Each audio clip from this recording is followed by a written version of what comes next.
Alright, second A, shut up. Alright, turn my fan. To answer your question, Alfonso, yes, that is Aqua.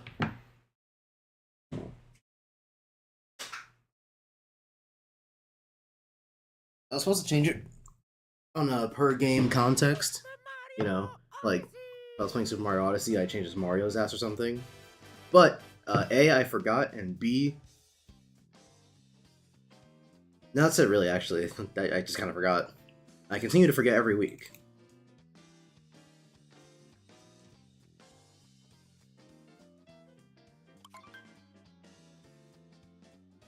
Anyway, Mario Odyssey.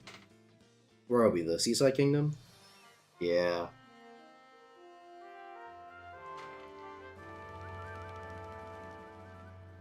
Last time we left off, I just fucking skipped all the story content in in the Metro Kingdom. Actually, I don't like it. Which I mean, I don't, but I mean that's not the reason. But more because, like, why even bother for real? There are so many moons across the everywhere else that wasting really any time on. Oh my God. That wasting any time on you know, fucking around doing the story content seems like a bit of a waste, isn't it? Why spend like 10 minutes getting 6 moons when I could get twice as many in half the time? What do I need these Goombas for? Do I need them for anything? Or are they just fucking chilling? That's the thing about Goombas in this game, right? Because, you know, Joseph Anderson brought this up in his Mario Odyssey video, which I know I keep referencing that video in these streams, but fucking how could I not? He was so incredibly accurate with what makes this game suck. Eee. Sad to say, also, I like the music is stressful here, but sad to say, Joseph Anderson pointed out that there there are no like unique moons in this game. You know, it's funny and cool the first time you stack a bunch of Goombas to woo a female Goomba and get a moon, but then every subsequent time you see a stack of Goombas, you're just gonna immediately start stacking them because why else? What else would you do? It's going to be the same thing as you did the last time you had a bunch of Goombas.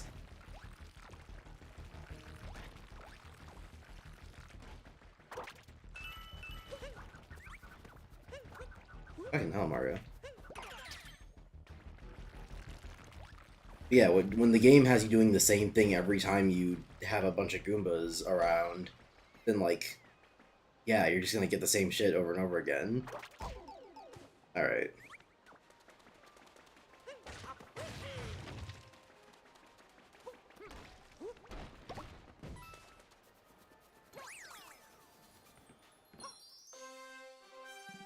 I guess that's when the story may be important. So, Yahoo. Female Goomba boobies, why you yapping? That's a crazy follow-up to saying female Goomba boobies, but hey, Rian.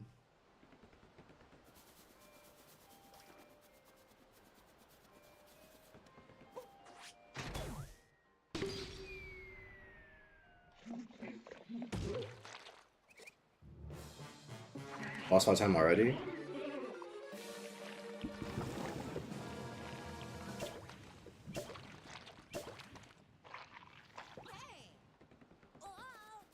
Oh, I have to hit 3 other fountains? Ugh. What was it that said, or that fucking Dan said in the Starbomb Smash Bros. Song? I don't think I want to do that. Something like that. That was a very long-winded way of saying I don't want to do that. But you must understand, this is how my mind works. I've seen so many things that fucking everything is quotable. Ah, yes. Do I have Rumble on? Controls? Rumble on strength. Do I not have my settings rumble on? Oh. While I fuck with this, let's continue to talk what I was talking. Um, so yeah, with the moons in this game, so many of them are repeated that every time you see a bunch of Goombas, you're never just gonna be like, oh, these are enemies in the overworld. You're never gonna be like, oh, I know I'm gonna stack them, but what am I gonna do with them? It's always going to be you stack them, you go into whatever place they're leading you to, and you either get the female Goomba or you jump up to a high place and ba ba ba ba ba bow. Oh yeah, my vibration's off. I wonder why. I was playing No More Heroes, so maybe the game was fucking yapping at me with the vibration. Uh, why do you think? God, YouTube, I hate this fucking heart, man. Why do you think Side Generations something is good? PS3, okay. Fucking Christ, I hate this shit. YouTube, why is it still around? It's been around for like a year now. This is terrible. Anyway, so yeah, why do you think Sonic Generations is good? Or Sonic Generations PS3 is good. I'm not saying it's not. Um, if there's something like wrong with the PS3 version specifically, then I don't know about it because I played the console version on Xbox. If you just mean the console version in general, um,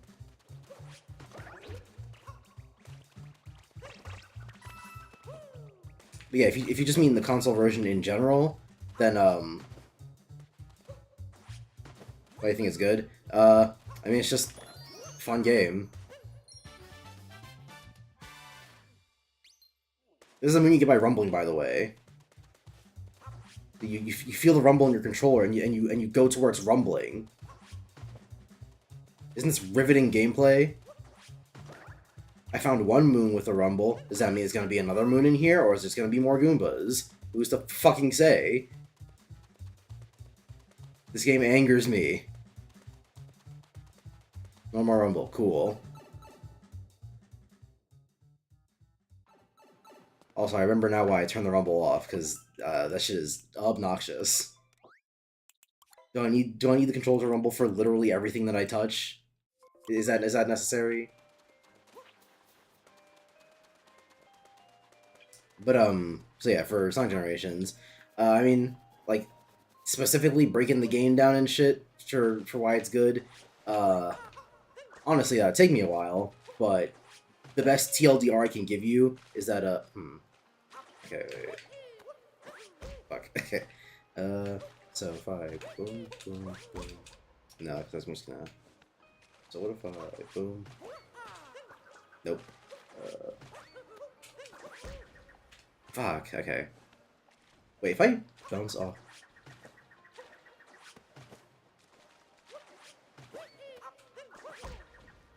Nope. All right. Hmm. Fuck.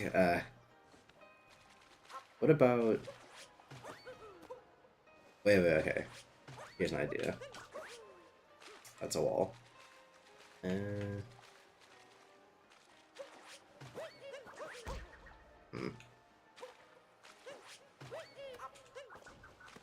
Fuck. I'm at a loss. But die from left. What do you mean? Why the left change anything? I don't think the curve is like that different on the left side. If anything, yeah, doing it from this side's harder because the lip is making sense that I can't wall jump. So yeah, it would have to be from the right. That's yeah, no, there's like a constant lip on the left side. I don't know why on the left side specifically, but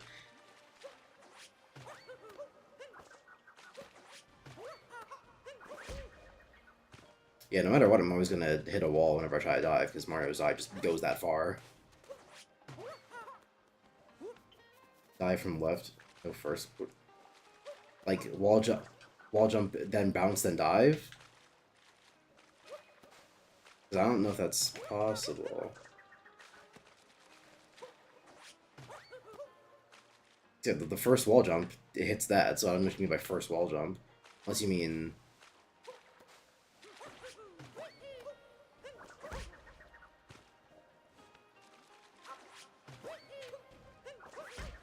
Yeah, no, I don't.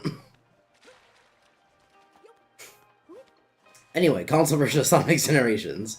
I'm not doing that. Don't do first wall jump. Oh, I guess I'll try again. For the fans.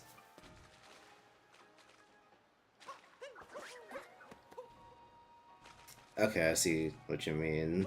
No, I don't think that works either. Okay, so I have to...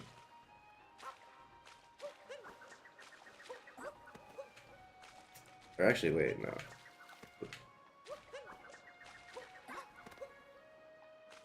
No, what?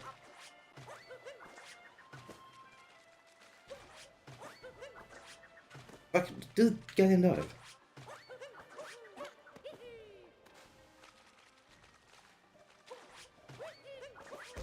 Oh, fuck. No matter what, the dive is always causing the problem, not the wall jump. I don't think... It's like, yeah, you could say that the wall jump's adding to, like, the distance that makes the dive, you know...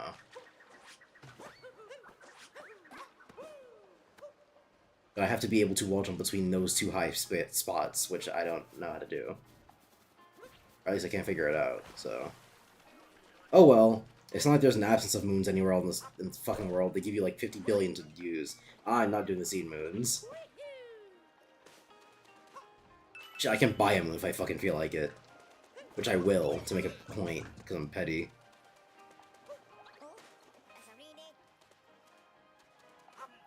How do I play?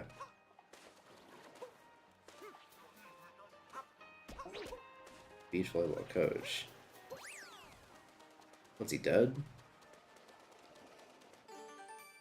Alright. Yeah, Sonic Generations for the console. This is... Goddamn. I'll talk about it eventually, I promise.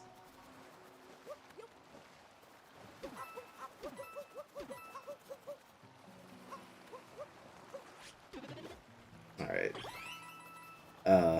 So yeah, the Super TLDR version is that, like, it's the best version of Sonic's boost gameplay, where going through the levels as fast as you can, keeping up your boost and all that fun stuff, is, you know, fun, and there is actual, like, content to the levels. I've only played some of the proper version of Unleashed, because fans of the channel will know that I played the PS2 version, and it was not good. And it can barely even be called Sonic Unleashed, for being honest. But, the proper version of Unleashed, I've only just started playing. But if I were to compare Generations to anything, it would be the proper version of Unleashed. Because in that game as well, there's, like, actual purpose and flow to the boost levels. It isn't just go forward and hold the button.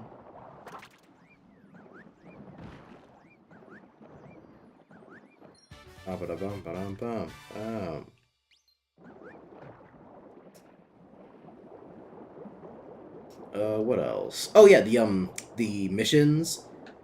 I find them annoying because that's just the kind of player that I am. I like main focused content that is like, this is the gameplay loop, and this is what the gameplay loop will be like for the game. It might expand, or, you know, get deeper in some capacity, but for the most part, it's going to be this. Fuck it. I keep thinking left bumper to go down. Why? And so I don't like, oh yeah, here's a mission where it's like a stage you've already played, but this time, don't get hit by the spikes. Yeah, I don't like that. But in terms of a game design standpoint, you know, it's good game design, because it's like content. It is expanding on, or no, not expanding, because that's the thing I just said it didn't do. But okay, I guess it's not the kind of expansion that I want, because it does expand on your knowledge of the levels, for one. Though that's not to say that all the missions are created equal, because there are some of them that are just like, go to the level again, but don't touch the spikes. But no, there are good ones, like what's it? The one that I just recently played that was really good was you have to get through, like, chemical plant or whatever, but you have to hit certain height limits by having Amy boost you up with her hammer. But it's not just you press a button and then you get a higher jump or whatever, because that is what some of the missions are, or at least it's what some of the missions feel like. But it's you have to spawn Amy in and then time your button press so that she hits you at like maximum height. Which it's not a very difficult button press, and that is a criticism I would levy at it. But in terms of it being like fun or impactful or content, capital C, then like it's good. The boss fights are pretty good. Though I also haven't played them in, I want to say like 3-4 years. No, probably longer, because that was back when I had GameFly. So no, it's actually probably been way longer than 3-4 years. Fuck, 3-4 years ago was 2020. That's man. But so yeah, this would have been like 2018 probably. 2018, 2017. It's fucking ages ago. That's sad. Can I fucking see my shit?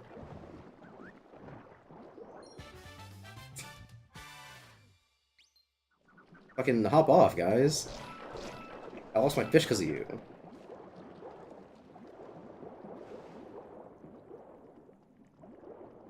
But,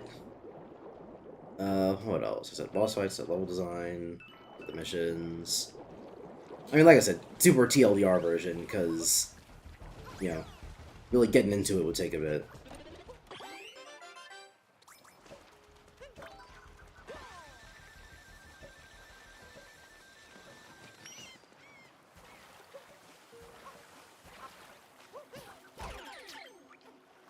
Oh, that does damage. Okay.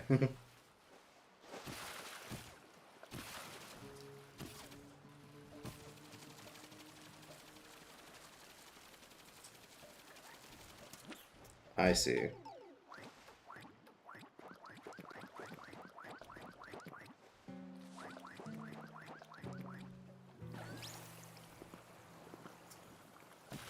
So yeah, like I said, that's the super TLDR version of the real answer, which is a good game.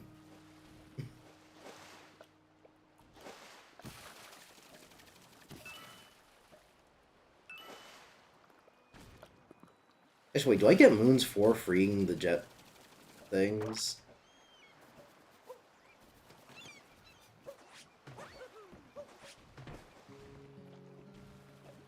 Yeah, because it opens with a moon.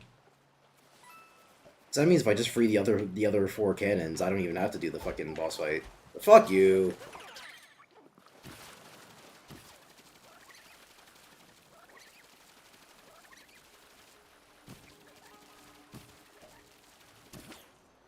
This isn't obnoxious.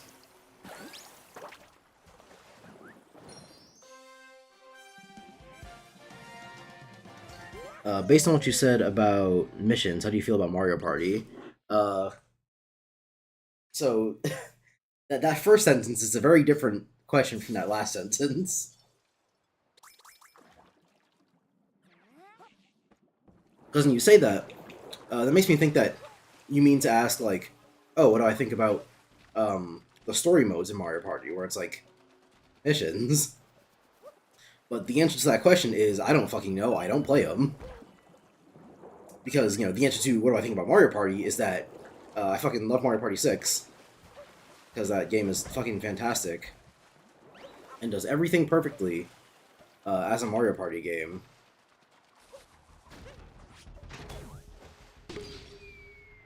Yeah, whatever, don't care. But yeah, if you ask me what I think about the fucking story mode, then I don't know. I don't know because I don't care. Because why would I ever be doing the fucking Mario Party single player?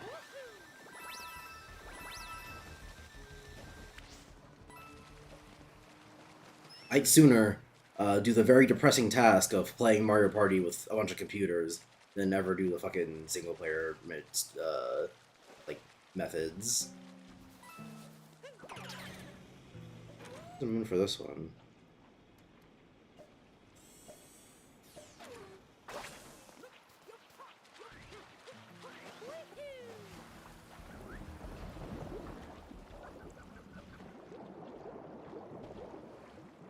What's in the pipe?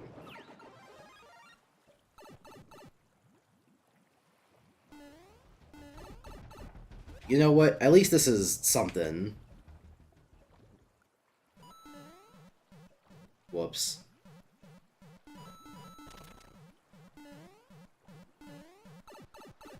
Fuck. Can't pick him up. Fake Mario game. Yeah, at least... Okay. At least this one is trying to be like, oh, you get it? It's hard to see a little bit because of the water distortion. Blah. Alright, that's my bad.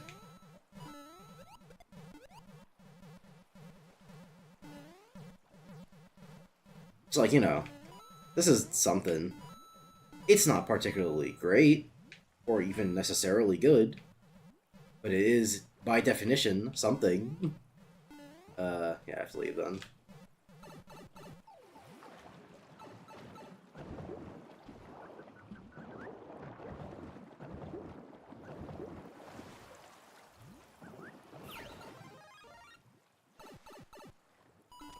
Is there any point to this room aside from the fucking coins?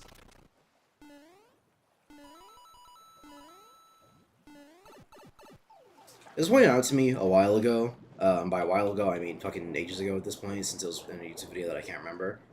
But, you know, the genius thing about making it so that 100 coins gives you a 1-up in a Mario game is that, like, you know, the 100 coins by themselves is like a literally who cares goal, right?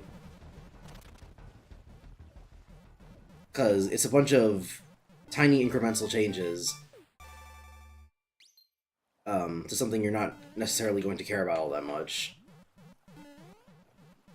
But it does make you think about when you're grabbing coins, because you're not just gonna not grab them. You know, they're working you towards a 1-up that you might need. But you don't need to grab every single one, because they're plentiful. You know?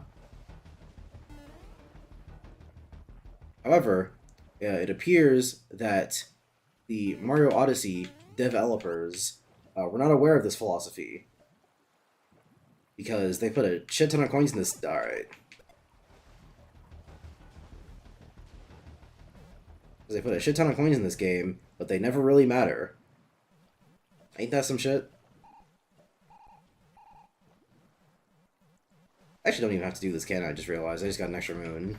Or an extra moon that I wasn't planning on getting, so... I could just fuck off now. If I really felt so inclined.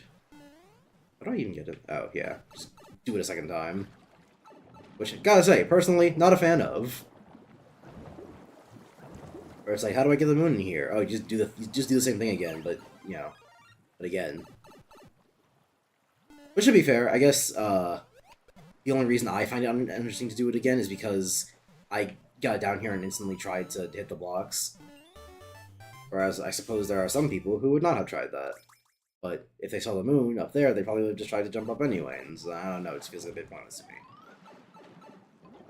But perhaps I'm splitting hairs. Anyway, we got enough moves for the Odyssey, so I'm fucking out of here. Sorry, content, what's that?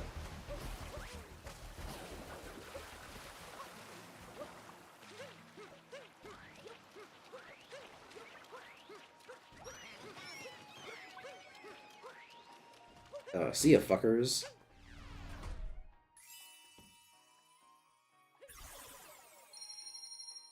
So does Mario does better rolling than Sonic in 3D? I mean, I don't know. Because what's the one example of spin dashing in 3D is in Sonic Frontiers, when you get the spin dash in that game. And not only am I not going to play Sonic Frontiers, because fuck that game, but even if I did, I wouldn't play it enough to get the fucking spin dash. So, I don't know.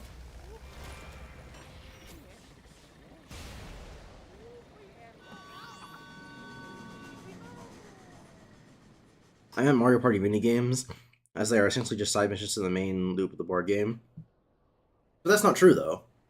So, the reason Mario Party is such a great experience, and the reason that I feel like games like Fall Guys kinda fall to the wayside in terms of, like, quality, is because in Mario Party, the board and the games go hand in hand.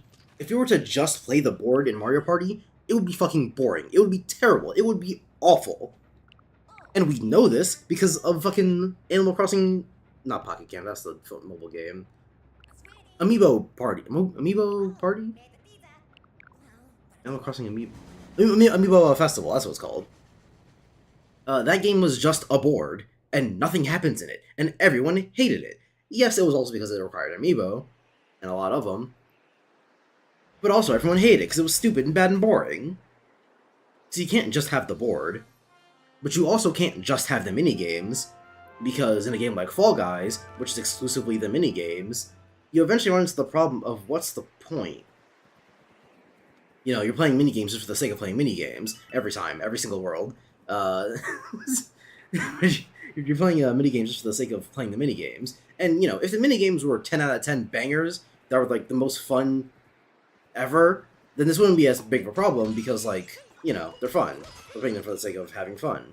But Fall Guys isn't that. There's a lot of minigames where, for the most part, you might not even have control over whether or not you win the minigame. So it can't be because of the fun, and it's like, okay, yeah, but you have to put up with the bad minigames so that you can get that epic chicken dinner battle royale. Or victory royale. But, what does that mean in the context of Fall Guys? The answer is jack shit, really. So, you know, the Fall Guys is the example I go to for you can't just have the minigames either. So, you know, what do? Mario Party. You have them go hand in hand, where you play the minigames because they're fun, but you also need to play the minigames because that's how the, Nope. Fuck me. But you also can't just have the... Or, sorry, you play the minigames because they're fun, but also because they help you on the board. And you play the board in between all the minigames. You know, they have to go hand in hand with each other. You can't have one without the other. Otherwise, they both become really boring and or pointless. And so I don't see Mario Party minigames as, like, a side mission to the main gameplay loop. Because, for one, you know, okay, if I'm going to be pedantic, you know, there isn't really a gameplay loop to the board. You roll a dice. So let's be for real on that aspect first. But, you know, accepting the idea that that is the gameplay loop. Is there anything up here? Like, at all? The answer might be no. But yeah, if you... So even if we were to say that rolling the dice is the gameplay loop for Mario Party, even then, it's still half the game. You probably... Well, okay, it depends on A, what Mario Party, and B, what part of the game you're in, and C, what happens in that part of the game. But you probably spend, like, about half the time playing minigames anyway.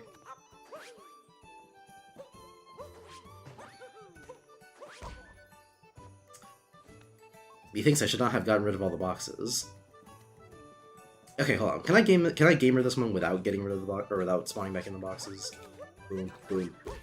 Almost. Okay, no, this is so fucking possible. Okay. Boom, boom, boom, boom. No, come on! How is it almost got the hat? I can't go any lower than this because I'm not gonna have the height.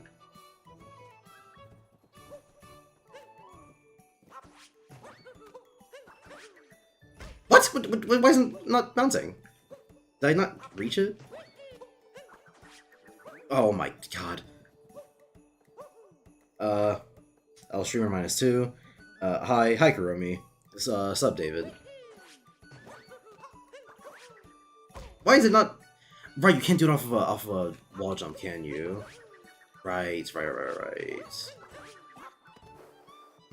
Okay. Oh, is that what you meant earlier, Pizza Steak, when you said that I shouldn't do the wall jump? Yeah, I forgot about that. God damn it. Alright. Boom, boom, boom, boom. There we go! I'm so fucking good at this game. But anyways, Mario Party, yeah. So, Yeah, to call the minigame side objectives to the main gameplay loop in Mario Party is just not accurate. Sorry to say.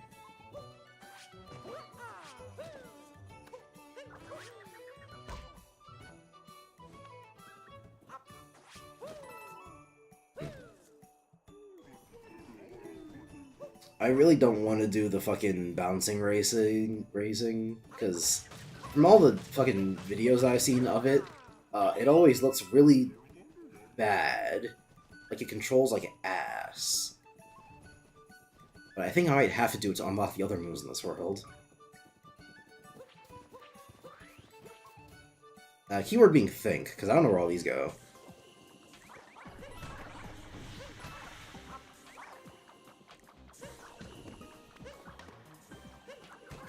Fucking...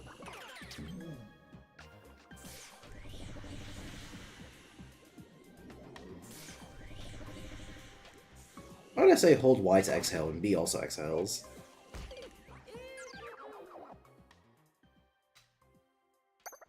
Alright, in my defense, I'm playing a lot of video games with different jumping physics right now. Jumping in Super Mario Odyssey does not feel the same as jumping in Kingdom Hearts.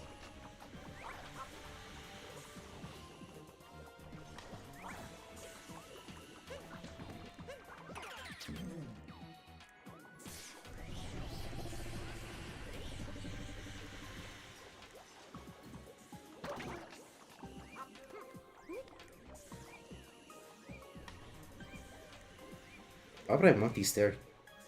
What would I use these for?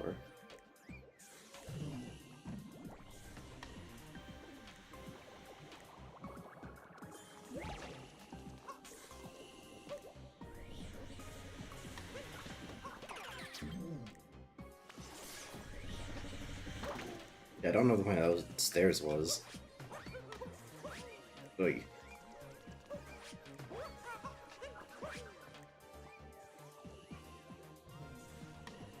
Alright, watch this one.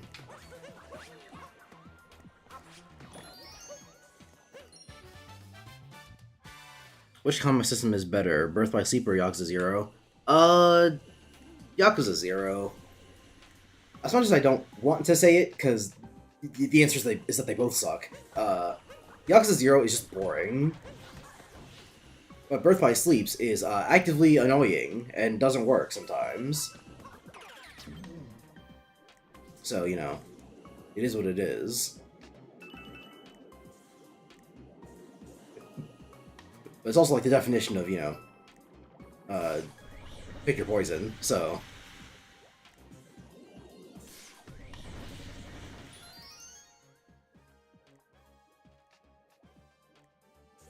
I feel like there was another question that someone asked me that I was going to say something about, that I was talking about like Mario Party or something, that I forgot about. Wall jump, and Mario Party, 3D. Talk about Frontiers a little bit, but fucking... Oh, that's what it was. What's that? I meant to ask Leo, like, what you meant by L streamer. Like, that I'm not gonna play Sonic Frontiers. I wasn't planning on playing that on stream. I meant just, like, in general. But also, even if I did, it's fucking Sonic Frontiers. I don't care about that shit.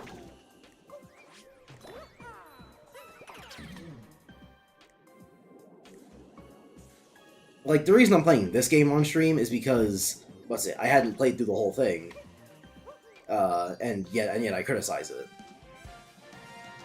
And so I'm here to give this game a fair shake. The reason I play a game like Birth by Sleep on stream is because I don't like it, and I want to point out how bad it is live to audience and whatever. For Sonic Frontiers, it's just not a game I want to play. I played it for like an hour and a half, something like that. However long it took me to refund it on Steam, I said, damn, this shit's boring, and I stopped playing it. I don't got that dog in me to fucking want to stream it, or make a video about it or anything. But, you know, it's kind of like Persona 5, because, you know, in the long forgotten past of, like, 2019, I wanted to do a Persona 5 video. 2018, 2019, something like that. Because that was back when after I played the game the first time, and I really didn't like it. Though, in reality, as we know now, Do I need to step on this with 4 Goombas, or is it just telling me that I need 4 Goombas to get up here?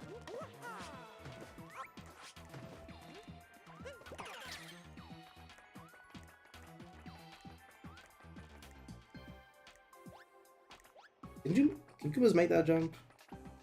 I feel like the answer is no.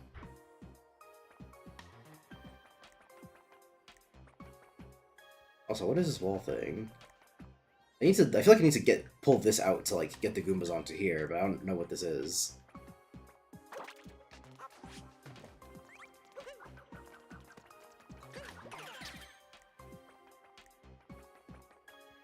Strange, isn't it? Oh, okay. It appears I was overthinking it. Don't want to give this game too much credit now. But, yeah, so, a long time ago I was like, oh yeah, I want to make a video of Persona 5, because I didn't like that game all that much. In fact, I hated it. But as I know now, that's because of my skewed perception of the game due to, you know, the overpraise it was getting. So nowadays, even though I still have things to criticize about Persona 5, and might make a video about it one day, if Royal turns out to also be bad, despite that being the one everyone's like, bro, this is like the one, then maybe I'll have that dog in me again. But I just can't make a Persona 5 video as I am currently, because I don't have that dog in me to be like, oh yeah, these are the things that are sucky about this, and that. Which is also the reason why I've been struggling to put out my next video, so to speak. Because, spoiler alert, my April Fool's video is not going to be my next, like, actual video like I did for the Doom video. Which, you know, I did that that in and of itself was the April Fool's joke. This year, putting out a video is not an April Fool's joke, so yes, that's not the case. But, I still have to say that I'm struggling to, create my next video because I don't have that dog in me for, like, anything specific right now. So when I made the Doom video, considering how not fantastic the DLC for that game was, I had that dog in me from, like, minute 0. You know, it never left. I had it from when I played the game to when I beat it. Fuck off. Yeah, fucking, just to spite you, I'm not getting that last purple coin.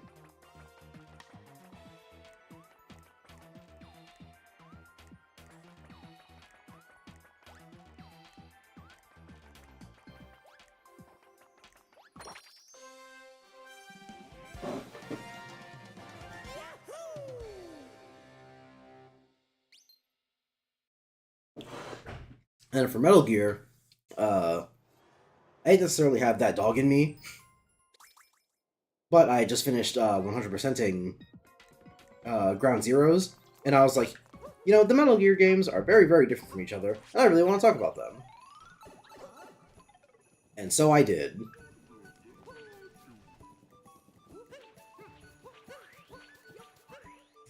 Then for Ace Attorney, I kind of had it in me from when I had originally played the game.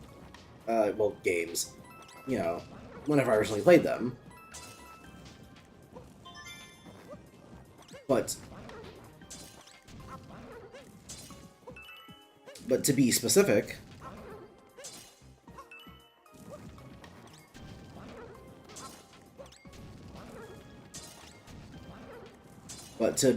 you know, the reason I was like calling out Apollo Justice specifically was because the Apollo Justice trilogy was coming out. And I was like, man, isn't it really weird that this game is titled the Apollo Justice Trilogy despite, you know, you've seen the video, hopefully, if you're a real one. And so I was like, you know, kind of fucked up how they called it the Apollo Justice Trilogy, but this character is the one who gets, like, the least anything throughout the trilogy. Fucking 2 out of 3 of the games they even call Apollo Justice. What the fuck's up with that? Is that everything in this room? Where's the extra moon?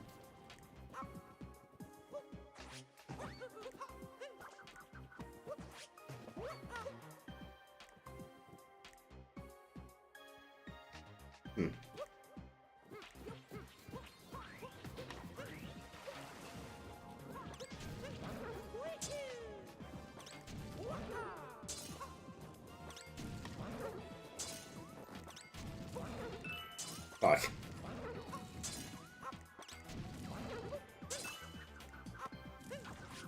That's not supposed to be a dive.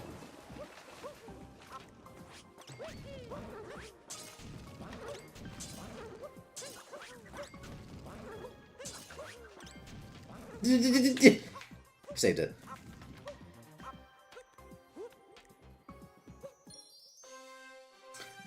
So yeah, Apollo Justice Trilogy, and I'm like, you know what? No, I want to talk about this, because I also want to criticize Apollo specifically in the games. And so that was also, like, a video made out of inspiration and such. All of the videos I've put out in recent time have been results of, No Secret Moon, really? There we go. Have been the results of some, you know, elements of passion. If I don't have that passion, then it's hard to make videos. Not impossible, mind you. I still have ideas, of course. I have very many scripted drafts written. And I even have, what's it? Things for videos that I want to do, like, soonish. Because there is a thing that I had that dogging me for. Which, you know, if you know, you know. But there is something that I'm passionate about that I would want to make a video on, but that requires me, or, okay, not requires me, but I would like to stream the games first before I do the video on them.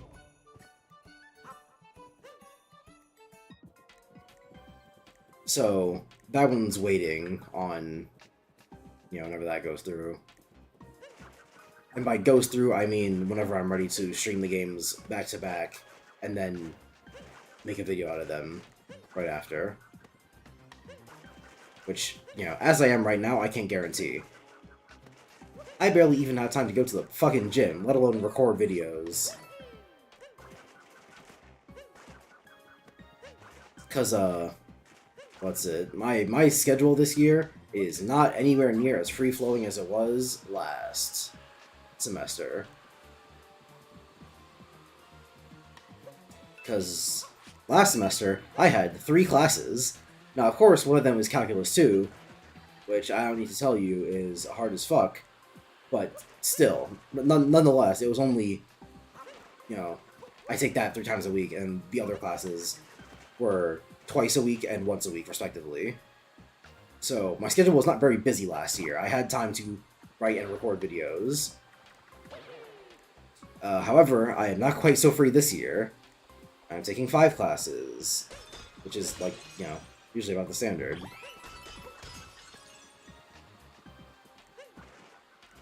Which means that I really only have time to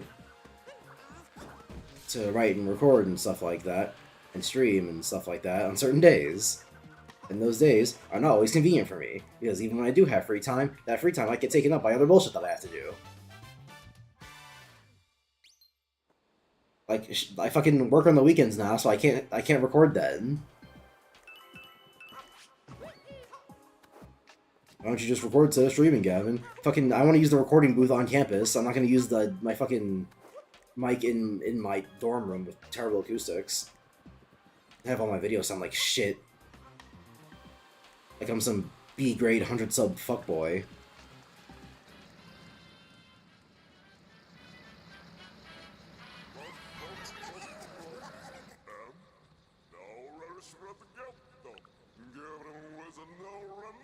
And the fucking recording booth is only available from 12 to 6.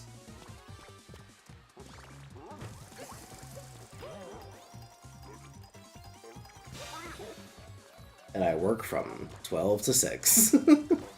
So...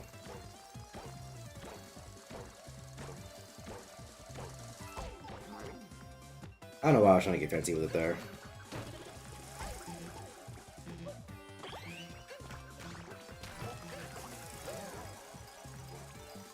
I'm surprised the second one didn't hit me.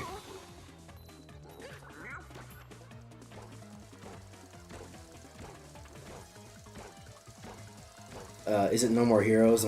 Yeah. Fucking spoiler alert, not not my next video, but my video potentially after my next video will be No More Heroes. The whole trilogy.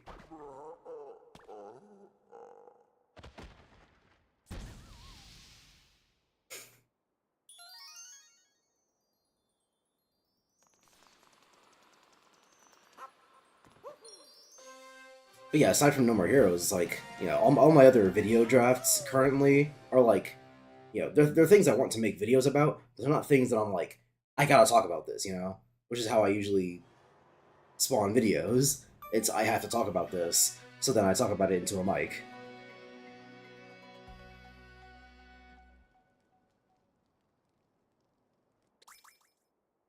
So if I don't feel like I have to talk about it, I just want to talk about it, it's hard to summon the urge, you know? Alright, well... That's the TV screen. Can a nigga get a heart? Actually, what's in here? Thoughts on Bowser's Fury? Ooh! Okay, so... Well, hold on. If I wanted to be a real big asshole, I could just buy this moon and fuck off. But I'll do the story content this time. For you people.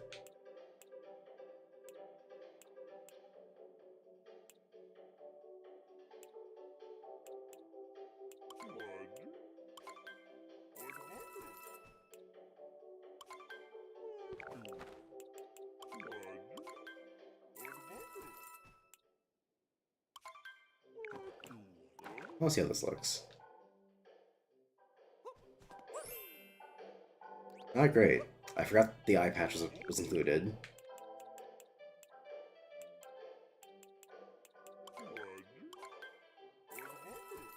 Oh yeah, so thoughts on Bowser's Fury. So I know, and I hate setting this reputation for myself, because it very much becomes what a lot of people have thought about me, which is, you know, Gavin fucking hates everything. Which, you know, that's not true. I like a lot of things. I'm also not a contrarian, I like a lot of popular things. But, I know that Bowser's Fury is really popular for being like, bro, this is like almost a real 3D Mario in 3D Mario World. Or Mario 3D World, that's what it's called. But I think Bowser's Fury sucks dick.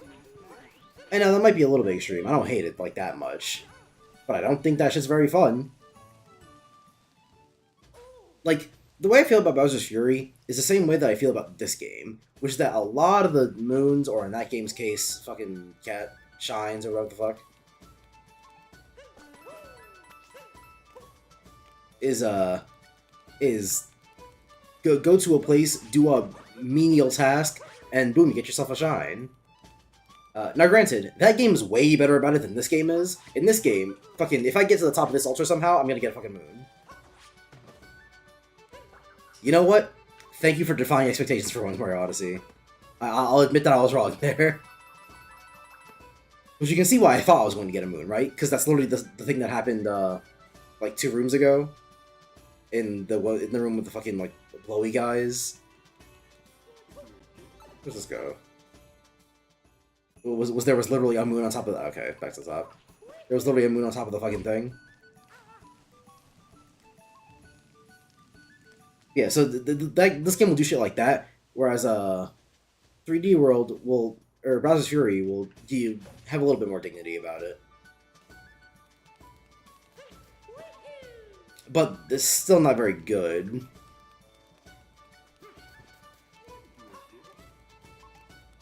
And what's it? It will take a while to explain, like, every individual one, because I played it with a friend, or no, not with a friend, because he wasn't playing like Bowser Jr. or anything.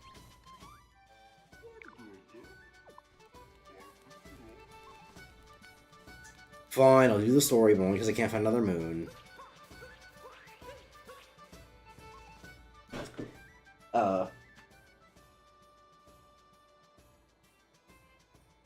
Yeah, I was playing with a friend, and I was just not having a good time.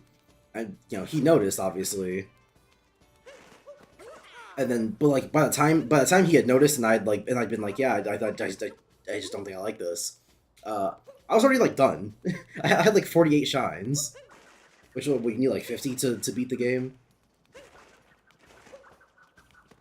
There is one like macro problem that doesn't apply to that I don't have to like go to a specific shine for, which is there are too many shines in that game mode that are like fucking. There are too many shines in that game that only unlock after you do like something else, where it's like, oh yeah, there's 10 shines on this island, but you're only allowed to get one of them right now, so you come back later. And I fucking hate backtracking. Now, of course, backtracking does not necessarily make it a bad thing.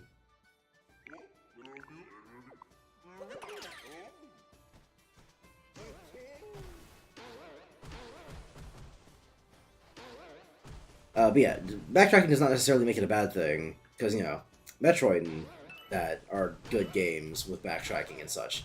I just don't like them. However, I also, not only do I not like it in Bowser's Fury, I also think it's bad. Because in a game like, you know, Metroid, the reason you backtrack is because you have new stuff, you know. There are new things you can do, and therefore you must backtrack for with them, you know. Not that Metroid always hits it out of the park either, you know, Super Missiles is just like, oh, now you can unlock doors you couldn't unlock before. Riveting.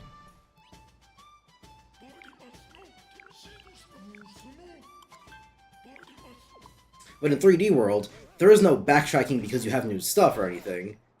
It's backtracking.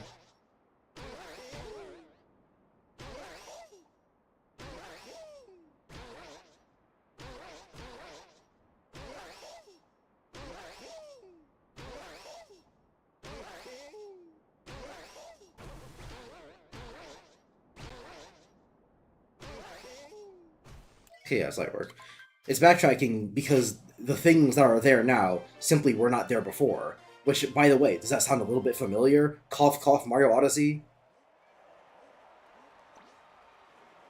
But I digress. Thoughts on 3D World? 3D World, on the other hand, 3D World, fucking fantastic game.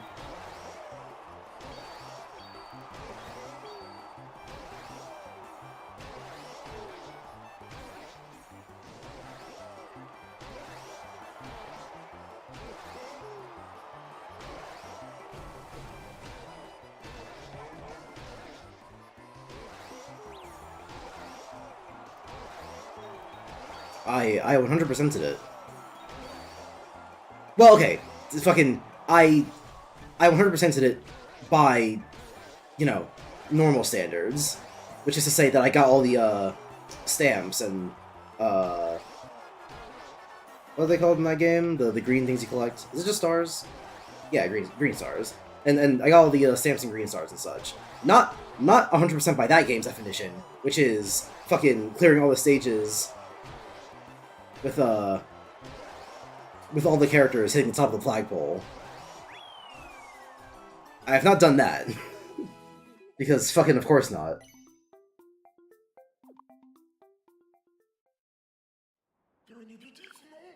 But I have gotten all the shit in the game and done Champions Road.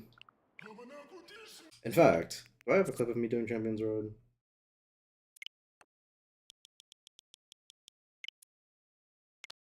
Not a very long one. Is this even Champions Road? This is a different stage. Okay, what the fuck was that though? Like, seriously.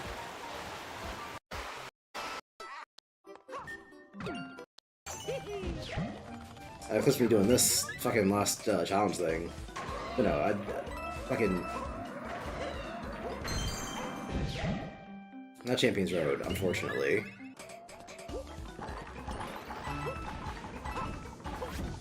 This was so fucking clutch, by the way. Like, did you see that shit? That was awesome.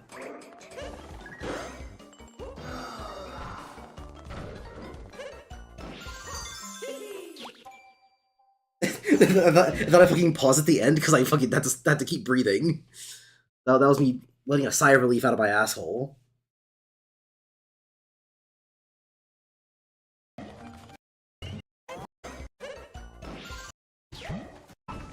Fucking look at that! That was so clutch! Anyway.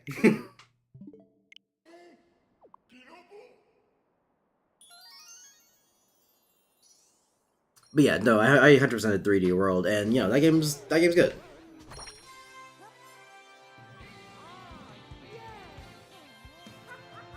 It's certainly a Mario game that people do not give a lot of credit before the Switch version came out, myself included.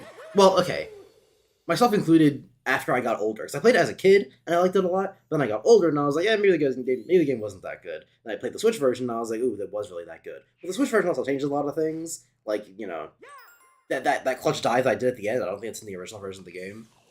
And what else? Oh yeah, the characters are like faster in the Switch version. So the Wii U version probably was inferior in like a lot of ways as a game. Like the Switch version probably does increase it like a whole point value for the little things they change.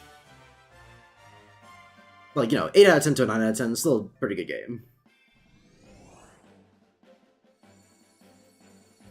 3D World definitely really only got its credit in retrospect. Though it was also a different version of the game, so that's also, like, you know, fair. We're only an hour in and we've done 2 worlds. 2 not very long worlds, mind you, but still.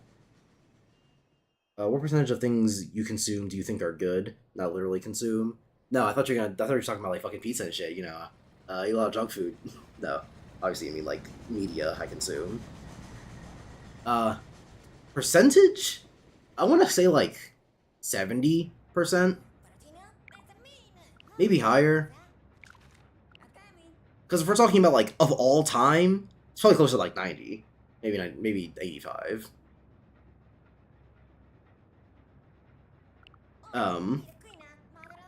If we're talking about like recently, it'd be closer to 70.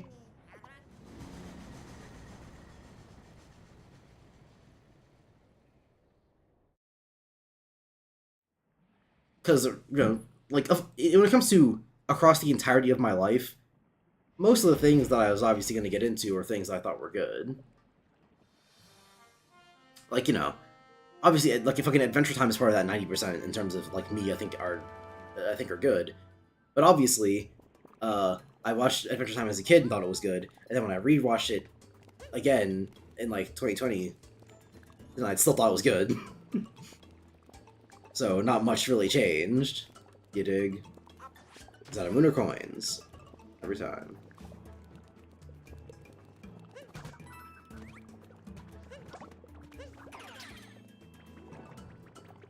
Actually, hold on. Start taking bets in chat. This is gonna be a female Goomba or a high place I gotta get to.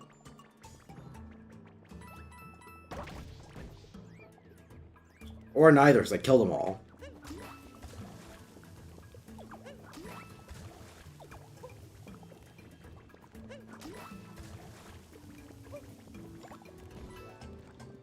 It was a female Goomba.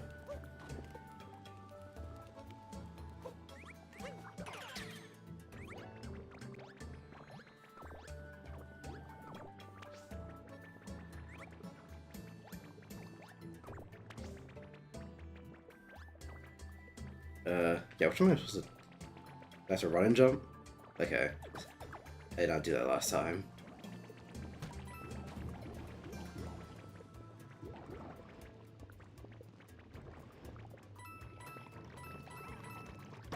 Fucking... Ah, god damn it.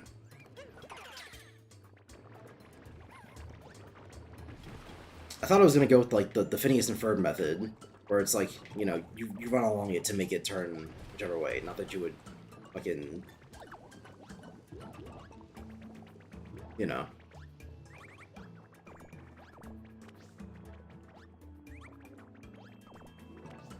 But anyway, Adventure Time. Like, you know, I watched Adventure Time as a kid, and then I watched it as an adult, still good. And that applies to, like, most of the things I've seen ever. Seen or played and all that. And, you know, obviously there are stinkers in there. But even the stinkers aren't, like, that bad a lot of the time. Like, do I, not ever want to play fucking Sonic Colors again? Yeah, pretty much. I thought that game was boring as hell. Does that mean that Sonic Colors is boring? Or does that mean that Sonic Colors is one of the bad ones? No, it's like a 6 out of 10. But a 6 ain't bad.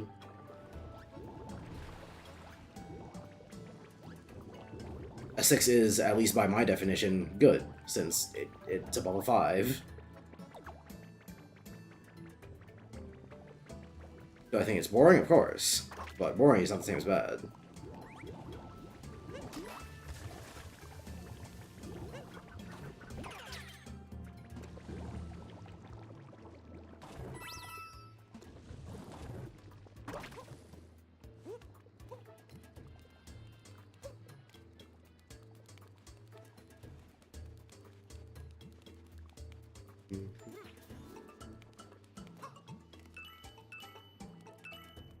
Actually, I probably should have taken that lava bubble and taken him out somewhere here-ish. Yeah, purple coins and shit. Sometimes it's a heart, sometimes it's a coin, sometimes it's a moon, who knows to say.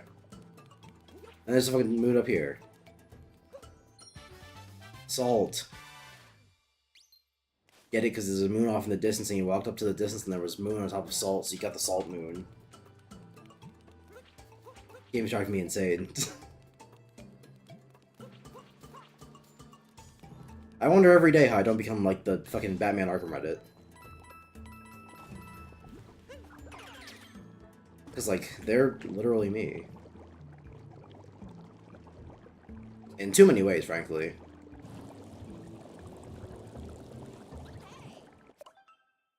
Gavin Reed, Liar Game, it's like a cross of Death Note and Squid Game. Those are two things that I thought were good. Or, I guess to be more specific, two things that are really good, but one of them is, like, really bad in, like, the last 2 episodes. You know, if we're gonna get hyper-specific about it. Which one could I possibly be talking about? Ooh.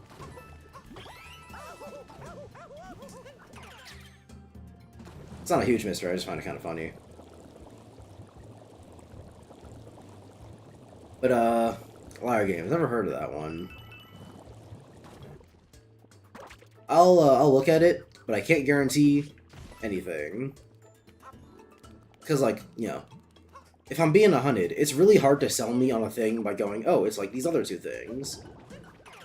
Because very often, what I like about a thing is not inherent to the thing as a concept. It'll be very much tied to its writing. Like, if someone tried to sell me a show being like, it's like Breaking Bad, I'd be like, in what way? Is it because it's about a guy who's morally bankrupt? Or not bankrupt, but, like, you know, morally unsound? Fuck me. Did not think that was going to be such an extreme drop-off.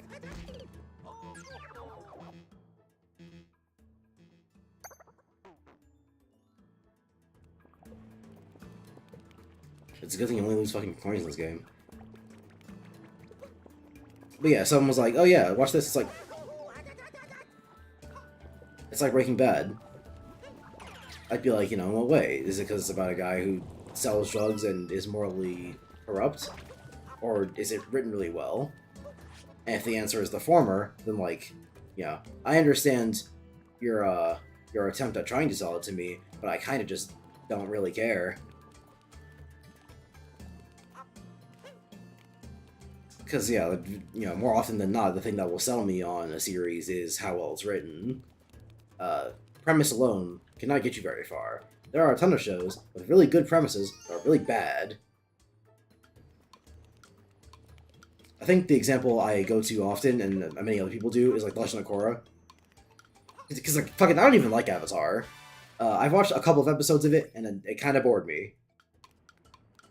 Not saying it's bad or nothing, because I know that show got shooters. But, it just didn't interest me. But, like, when I hear Korra, and I'm like, oh yeah, it's Avatar, but the world is more modern, and the Avatar does, like, it's not the world's in the middle of a war anymore. It's like, what does the Avatar even do with their life? You know, stuff like that. That's a very interesting premise. But I need not explain the whole Korra sucking dick part.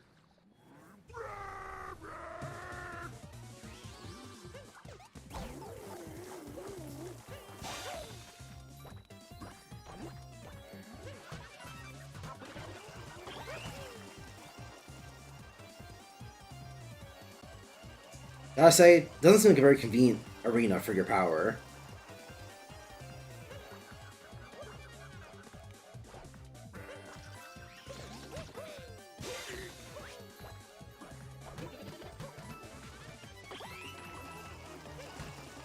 Because, yeah, I just do this. Now what, asshole? Alright, well. Checkmate, liberal.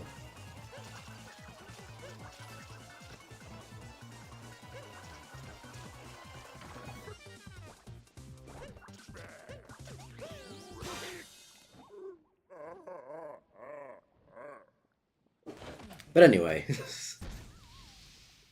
So yeah. Not to like shoot down you trying to recommend me a manga or whatever it is. I actually didn't see what it was. Liar game, yeah. I don't know if it's a manga or anything. You said it's like Death Note, so I assume it's a manga, but fucking nah. Yeah, I'm not trying to like shoot down your recommendation or anything. You know, I'm not opposed to getting recommendations. I'm just saying that I can't promise I'm gonna like check it out or anything, because it's not easy to sell me on something. Most series that I end up checking out for either very specific reasons or just because I felt like checking them out. No one sold Prison School to me by being like, it's like High School DxD, but horror. I checked out Prison School because I was a horny ass teenager. And so on and so forth. That's a moon. That's worth a moon. You heard it here first, folks.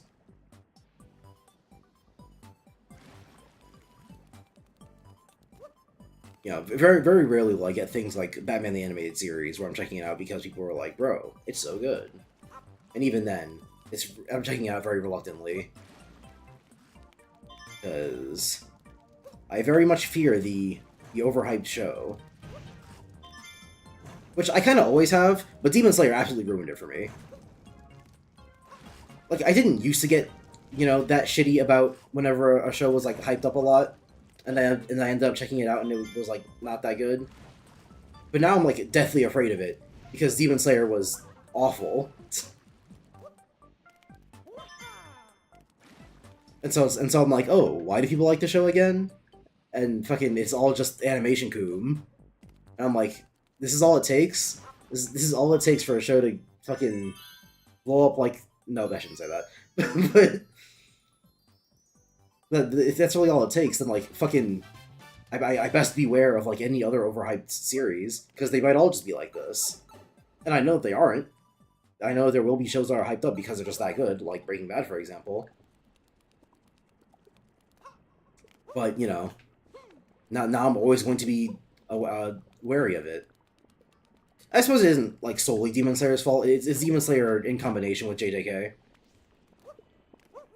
Because while JJK wasn't, like, awful or anything, I watched season 1 and I was like, it was alright, I guess. But people were hyping it up in the same breath as Demon Slayer, and so I was like, oh, well, if they're both mid, then why should I care? So, if anyone ever recommends me something and I end up not checking it out, blame Demon Slayer.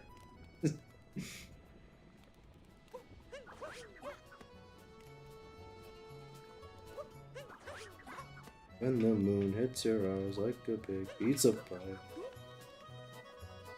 Is there anything up here? Am I doing this for no reason? And the answer was yes.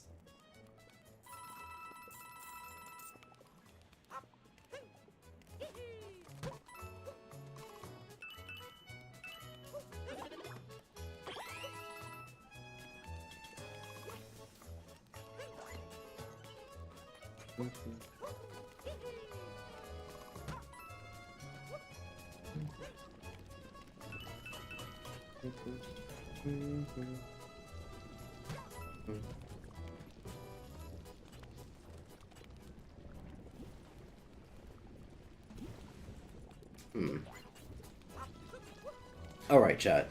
So are SA1 and SA2 good games by your metric?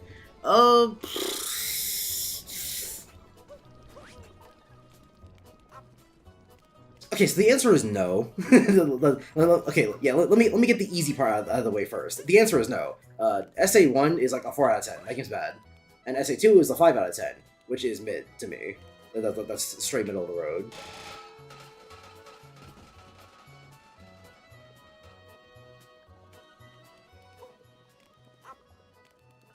So yeah, the easy part of that question is no.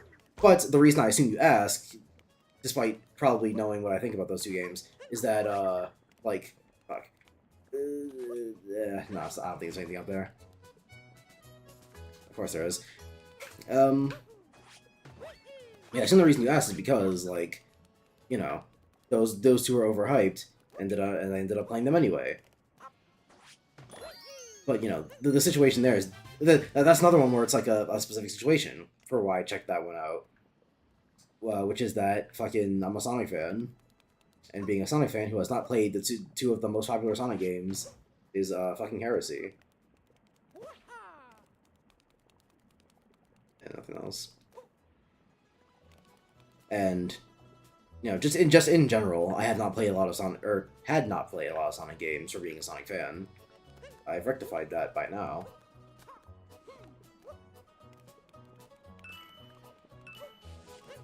And so I was like, you know what, yeah, let's fucking time to play Adventure 1 and Adventure 2. Did they end up sucking dick? Of course.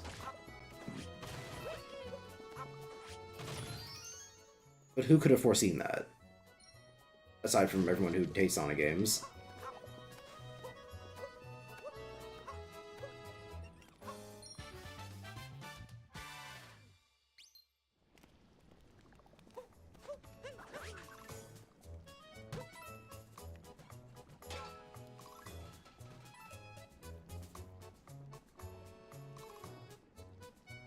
I think that's everything here.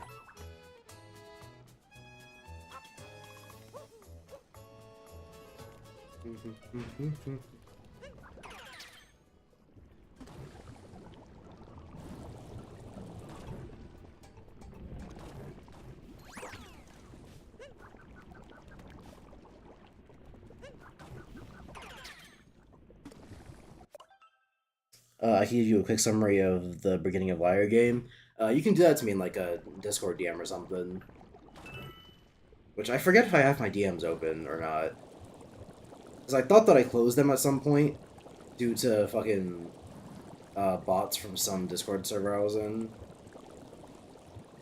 Which I guess I ended up leaving the server, so I don't have to worry about that anymore. But I forget if I ever reopened them. But even if I don't have them open, you can just like send me a friend request or whatever. Yeah, you can do that in the DM. And I'll read it. But again, I cannot promise you that it will sell me on the series. I'm sorry to say.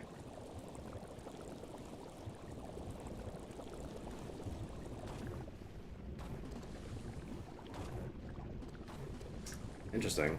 Okay, see, stuff like this is stuff that I like in this game. Where it isn't just, hey, did you see that ledge off in the distance? It's surrounded by a pool of lava. However, could you get over there? Oh, I know. What if you possess the thing that's swimming through the lava and you swam through the lava to get over there? Wow! You know, shit like that I hate. Also, fucking banger song. Shit like that I hate. But something like, okay, you get over to the ledge, but the thing you've been doing so far, which is just, you know, hop up, you land on the ground, and then it automatically unpossesses the guy. You can't do that anymore. Which one do I suppose this is the secret one? Nope, it was the other one. Hold on, watch this. Fuck! Whatever, still works.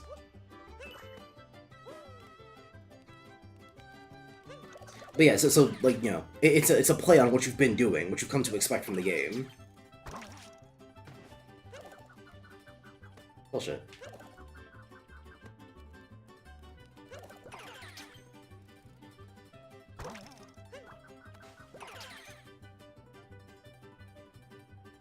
I see.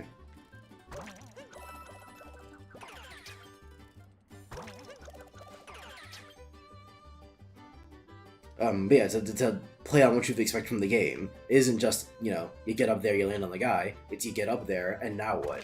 Oh, you have to manually let go of the guy.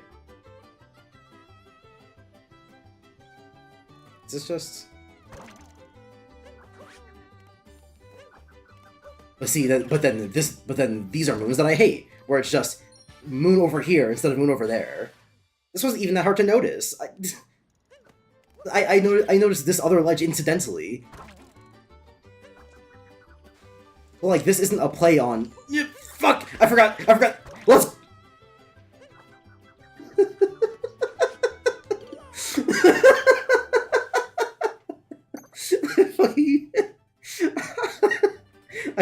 I popped off so hard that I flicked my stick downward.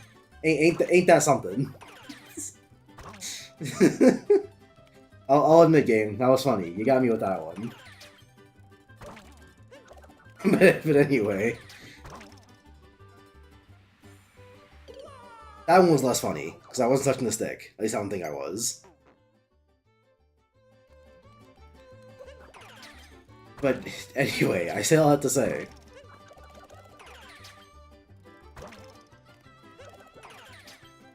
That the moon I was just like I just got are the type that I hate, where it's just, hey, thing to the side, that's an extra moon. But it's like I didn't fucking do anything though.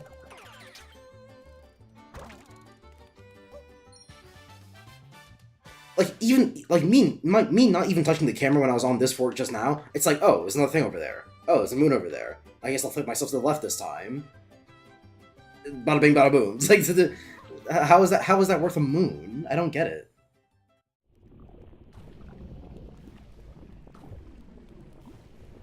I wish the game did more shit like this and less shit like that.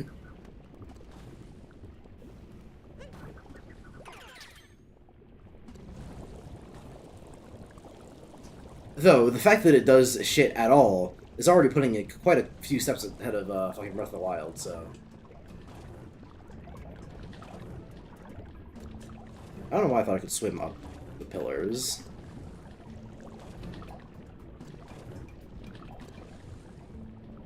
That's a hole right there.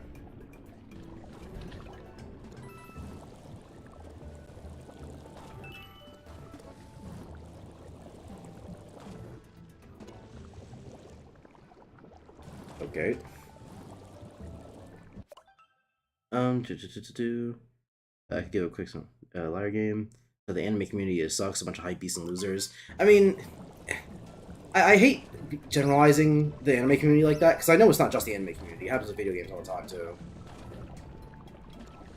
It happens with other TV shows. Fucking, I already brought up Batman the Animated Series. And, like, you know, I haven't watched it, so this is not me making a definitive statement about Batman the Animated Series. However... Alright, well, fuck you too. However, the way people talk about that show leads me to the impression that it might be just a tad overhyped. Fuck.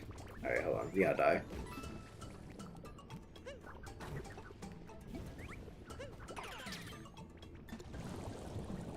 Just a smidge overhyped.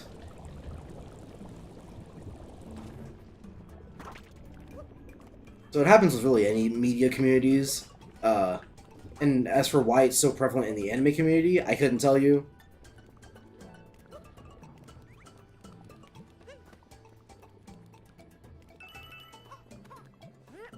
But yeah, I don't like to generalize because I know it applies to a lot of them. It's just seemingly more prevalent in one than the others.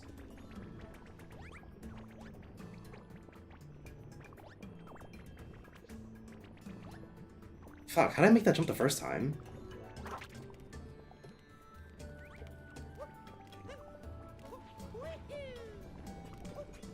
I'm not even sure what I need them for. There's only 2 Goombas, I can't possibly need to stack anything.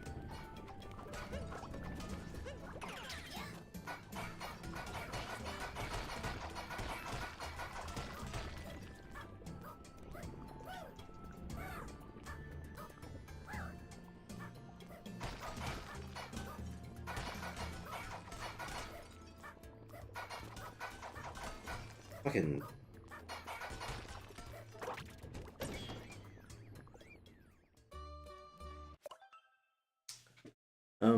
Why did you not use a spin dash often in your SA1 playthrough? Okay, so the real ass answer... Bitch.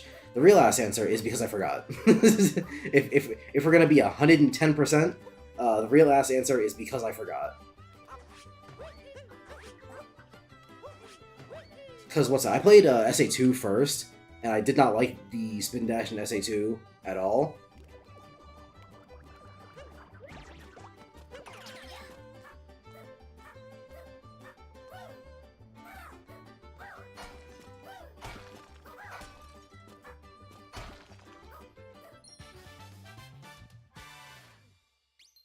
And so when I played SA1, I assumed that the spin dash controlled the same way. But this was not true. As I would eventually learn from people talking about SA1 being like, bro, it's so good, you can, like, break the whole game with the spin dash. Which leads me to the less real-ass answer, which is that I didn't fuck with it because it wouldn't have changed my opinion on the game anyway. Is there ground beneath this cheese? I haven't been destroying it because I assumed that it was going to lead straight to death. But I don't know if that's, like, true. Or if I can just destroy all of it. Some of it leads to death.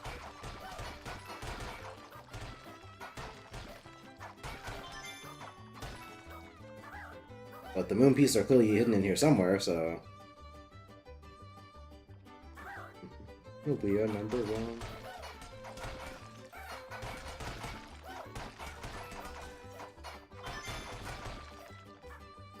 But where are the pieces without fucking getting rid of all my ground?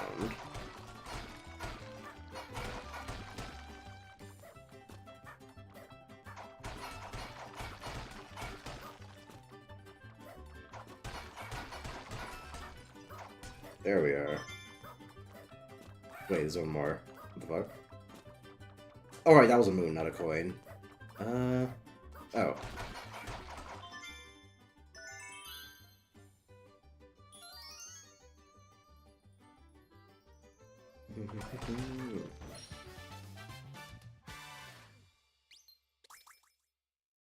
But, yeah, so, fucking... The petty-ass answer is because it wouldn't have changed my opinion on the game. Because people have tried to argue to me, oh, like, you would have enjoyed Sonic Adventure 1 more, and the reason Sonic Adventure 1 is a good game is because of the fucking, it's because of the fucking spin dash. You can use it to, like, break the levels and shit. And while it is cool that you can break the levels with the spin dash and all that, it would not have changed my opinion on the game because playing Sonic games at a top, or whatever a Sonic game looks like at a top level, will not affect how I view the Sonic game as a media product. Just think about it like this, right? There are speedruns for Sonic 06, but Sonic 06 is still a bad game, isn't it?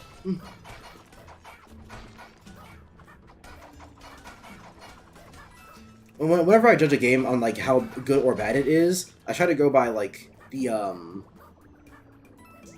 player standard, which obviously that is very much something to be deliberated on a game-by-game basis, and isn't even going to be agreed upon by many people, but I try to get as close to what I think it should be as possible. And for Sonic games, I definitely understand the argument that people would make, which is that the player standard would be to, you know, get them as fast as possible. And however good the game is at allowing them to do that, it would be the metric of a good Sonic game. But, you know, if Sonic 06 didn't exist, that would probably be, like, the end of my argument. I wouldn't have anything to say to that. But, Sonic 06 speedruns exist. That game's like, what, 15-ish hours long? How many episodes did I have in my stream? I had, like, 8 3-hour streams. That's 24 hours. That's actually way longer than I thought it was. But, let's say, like, but, you know, that game took me a little bit longer because, like, glitches and stuff and loading screens. But, so let's be conservative and say, like, 20 hours, right? Sonic 06 speedrun.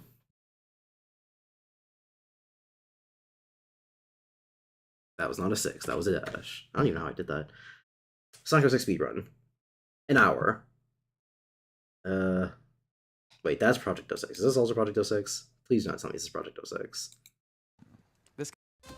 Contracts. Shut up, stop talking. I'm not getting fucking Metro Mobile. I already have a phone service. I'm not switching to yours just because you put a fucking guy in front of my face being like, hey, Metro Mobile. This looks like normal 06.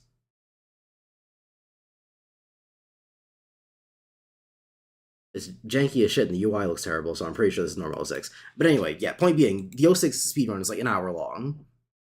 But we're not going to sit around here being like, Sonic 06 is actually a really good game. You can get over it because you can, you know, do this, and that to get through it faster. We'd be judging it on the game's content. And in Sonic 06's case, the game's content is fucking atrocious. Now, of course, Sonic Adventure 1 and 2, but for the sake of this conversation, 1 more so than 2, are not anywhere near as bad as Sonic 06, obviously. But, judging the games by their content, as I would Sonic 06, they simply ain't it. So yeah, again, I acknowledge that it's cool that you can do these things in Sonic Adventure 1, but I can't call the game good because of that.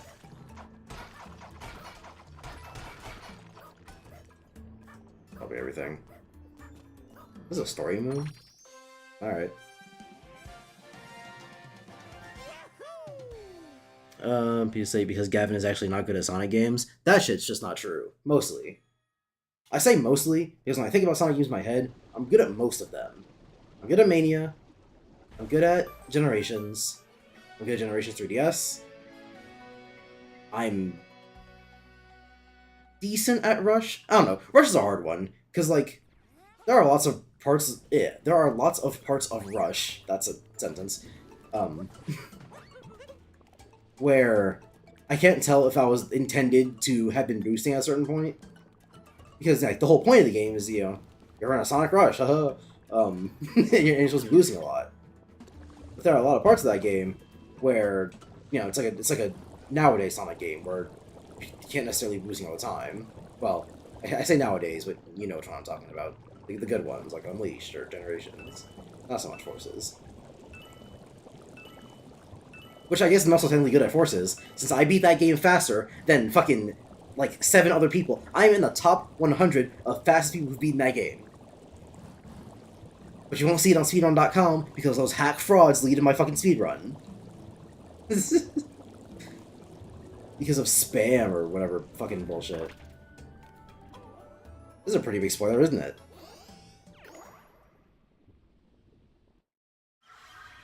I would have thought that this kingdom was supposed to be like a secret endgame reveal. Like, hey, you can go to the Mushroom Kingdom. No, it's just right there. It's the game saying, "Hey, you can go here at the end of the game." That's... I don't like that. I mean, I already knew it existed, obviously, but I would have preferred that it was like a secret, you know, little unlock. Oh well. Honestly, who gives a shit?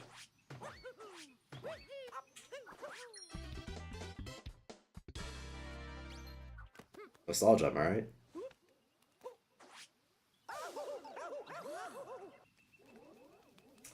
You know what? I can't say what I expected. Anyway. What's talking about? Sonic games I'm good at, right? So yeah, Rush is a little, you know... Rush is decent, I'll say. What else have I played? I'm good at Black Knight. Which I know isn't saying much, because it's fucking Black Knight. You know, who gives a shit about Black Knight? But I am pretty good at Black Knight.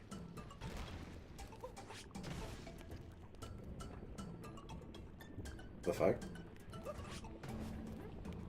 Alright. Oh, is this gonna be like multiple of them or something? Oh, fuck you too.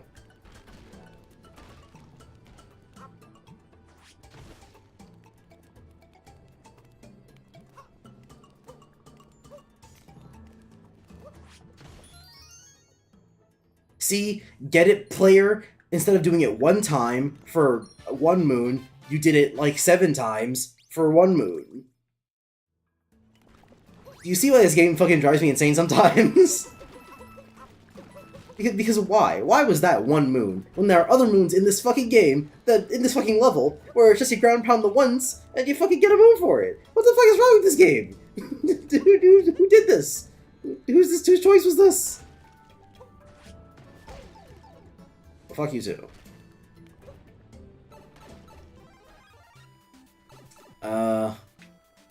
What other Sonic games? What Sonic games have I even played? Oh, Sonic 3. I'm good at Sonic 3, duh. It would be embarrassing if I wasn't, considering the fact that was my childhood Sonic game. I played through the entirety of Sonic 3 and almost beat it, when I was like 10 years old on my fucking dad's laptop playing through a fucking emulator site with goddamn arrow keys. Because the site controlled the fucking game with arrow keys. And that's how I played the whole game.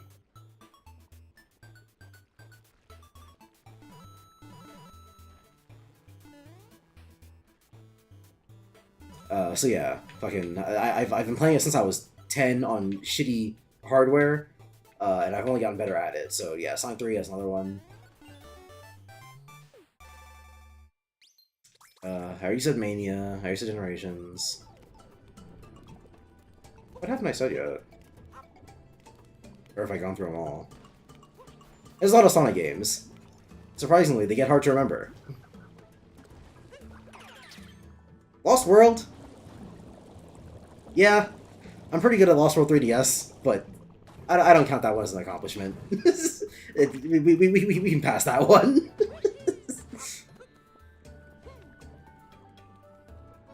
Let's just go in. Okay.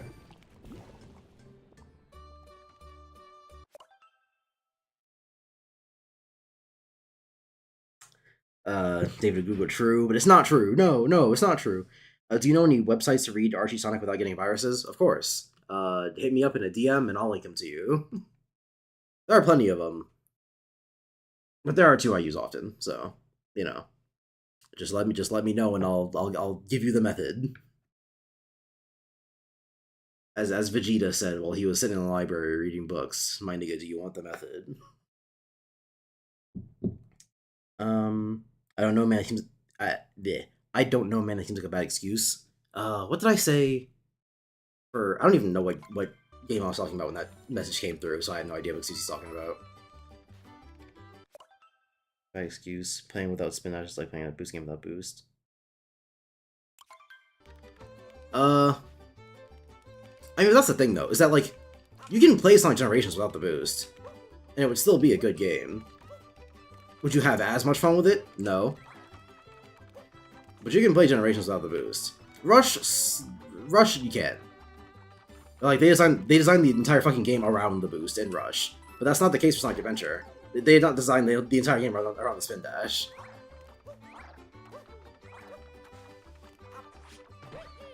They designed their entire game around the homing attack, because the whole, you know, 3D Sonic thing.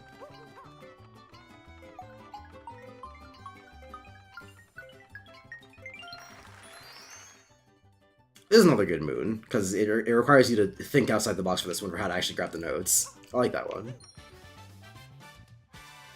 Take notes, people. That's our what, like, 7th good moon throughout the entire game? I'm just being a little shitter. It's probably like the 10th one.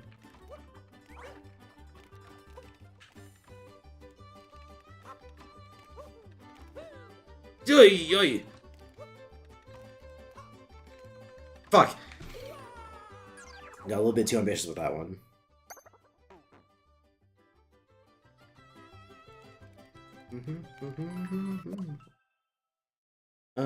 Viruses, excuse, playing with this boost.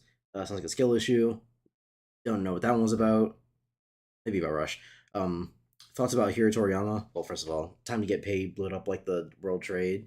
Notorious B.I.G. He did say that. So I guess I could have said it was me quoting Biggie, and I would have gotten away with it. Fuck you too. Die. If that knocked me off, I would have been fucking pissed.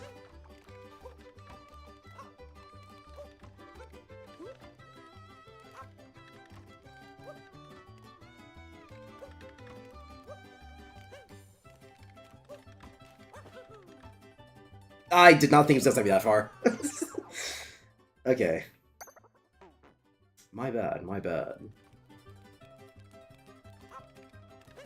Yay! Alright, momentum. I like that, though. That's probably a speedrun trick somewhere in this game.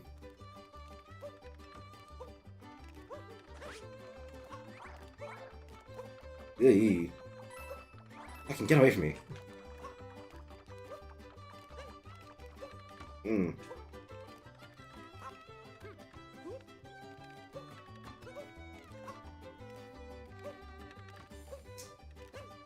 I could just take this slower. But that's not the gamer way. Bow. I do have enough moons to fuck out of here.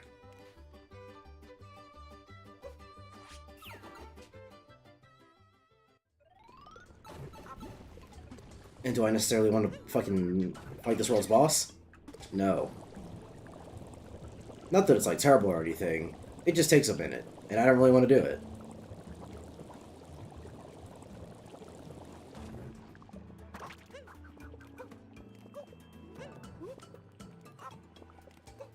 Wait. Boom, boom, boom. Alright, Toriyama. So, you know, obviously, rest in peace, guy was a legend. You know, created one of the most influential manga of all time. And no, I'm not talking about Dragon Ball. Yes, obviously Dragon Ball is one of them, but fucking, he ain't just do Dragon Ball. So, you know, props to him and all that. He's one of the greats. But, and I hate that there has to be a but, because I would like to just, you know, mourn a man's death and leave it be. But, as David so eloquently brought up with the anime community earlier, they're always up to some shit, aren't they?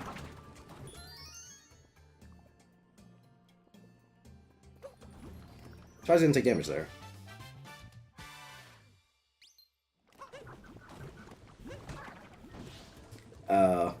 So what is it that annoys me this time about the anime community? I'm glad you didn't ask. So, you know, obviously, as I acknowledge here, Toriyama, fucking legend, influential as all hell.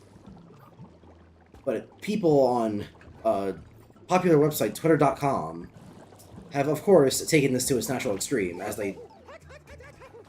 Alright. As they typically... Am I crazy? Has he never done the running thing before? What the fuck? Alright, whatever. But yeah, so people, as they do on Twitter.com, have taken it to its logical extreme, and are posting, like, the most random things, and being like, bro, it was Toriyama all along. Like, what's it? I forget what character it was, but it was just, like, some bug character, from a manga or whatever. Alright, bro. Yes, I could have just jumped into the larger pool of lava. There is no but there. I should have just done that.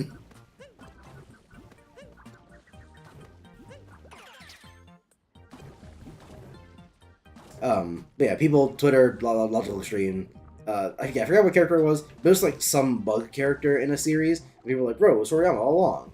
But like, fucking, are people not allowed to create things without Dragon Ball having existed first?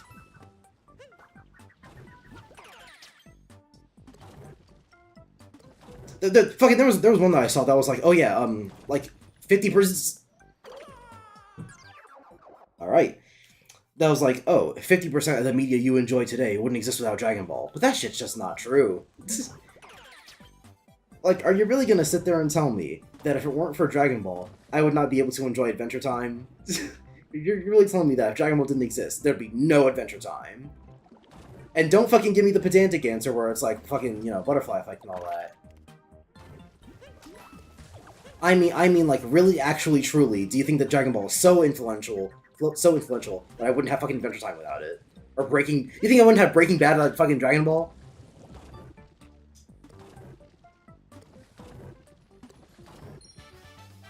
So, what's it? Yeah. I don't want to deny the influence that Toriyama has had, because of course, it's a lot. Dragon Ball is a fucking huge thing, obviously. You don't need me to tell you that.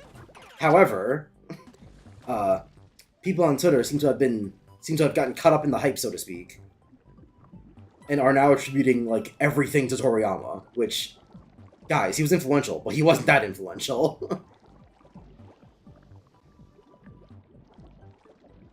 Like, why weren't the fucking Berserk is also influential as all fuck. People love the Dark Souls games, and Berserk carries Dark Souls on its back with all the fucking references. But I didn't see all the cocks out from Miura when he died. Of course, people still mourn because, you know, he was also a legend. A legend that didn't even get to finish the story. But where was all the... It was Mura all along for him when he died. Is it because Berserk is not as influential as Dragon Ball? No, because we can't quantifiably count that. The answer is because people like Dragon Ball more, and Toriyama's death is more recent.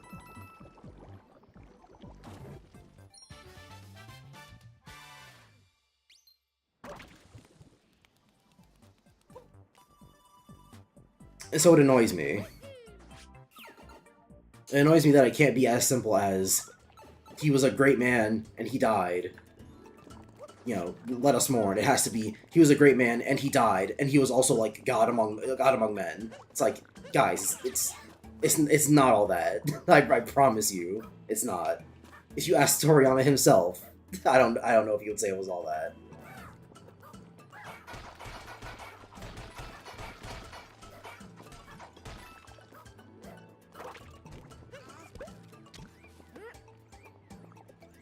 Do I even want to fucking plant this, or if I have to plant this? I feel like the answer is no.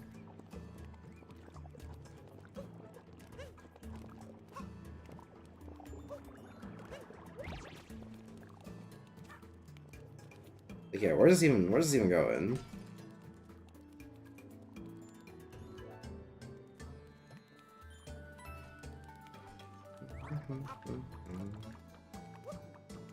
Yeah, no, don't care. This is the boss fight? Yeah. I think I'll just leave, actually. I think I'm gonna say fuck it to the boss fight and just not. Bye.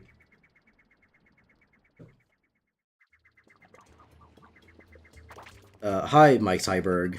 Sorry, Mark Tyberg. Sorry to get to your message late, but got caught up in the Akira Toriyama talk.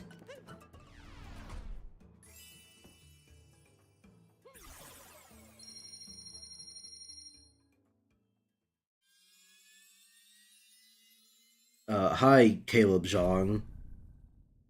It is cool that you are in fact Asian. Not personally my favorite greeting, but I mean, you know, if it works, it works.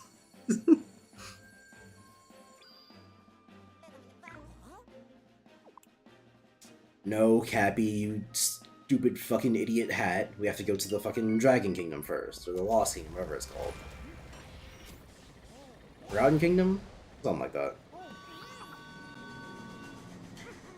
If you were to make a hypothetical Mario Odyssey 2, what changes or improvements would you make to the game? Cut out all the filler moons. All the moons that are ground pound to space and get a moon, take them out. All the moons that are, hey, did you notice that thing up there? That's a moon up there. Take them out. All the moons that are, possess this guy, get onto a ledge, take them out. All the moons that are copies of other moons, like the Goomba stacking thing to fucking fuck the female Goomba, take them out. You only do that once. The fucking Sphinx quiz, only once. The fucking dinosaur, only once. Only continue to do it if you can expand on it in some meaningful way. So that one experience is way different from the other. If you can't do that, don't do it again. Make it so that there are more enemies in the game than simply the ones that you capture and the ones that you don't. Because pretty much every enemy in this game is one that you capture. You know, you're never going to run into a Goomba and just have it be an enemy that's an obstacle. It's always going to be an enemy that you have to step on. Or that you have to fucking throw your hat on. So that you can step on other Goombas to fucking get up someplace. And any enemies that you can't fucking possess, like Spinies, they only exist to either be ignored or to be obstacles to a capture. Which actually isn't technically a bad idea. Because, you know, having it be so that you have to do a capture, you have to avoid enemies outside of Mario's typical moveset, that's a good idea. The problem is that the game never does anything like with that. There are always minor inconveniences at best. Foreshadowing, am I right? Literally, from what I hear, it's a literary device.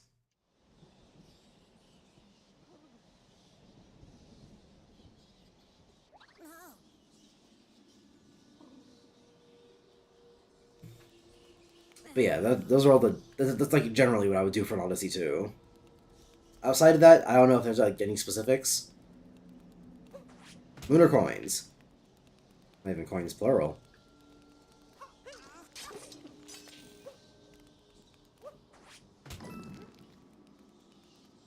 If they're gonna do the tutorializing the boss mechanic thing, why didn't they do this with like an actual thing you had to get out of your way and not just like random spikes? Like the random spikes work, I guess, but you know, that's not how I would have done it. Is it just the moon cube? Cool.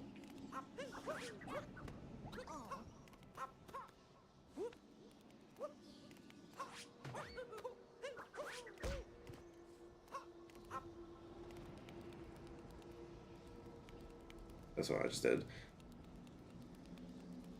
Oh, here we go. You know what? When I'm wrong, I'm wrong. Good on you, Nintendo.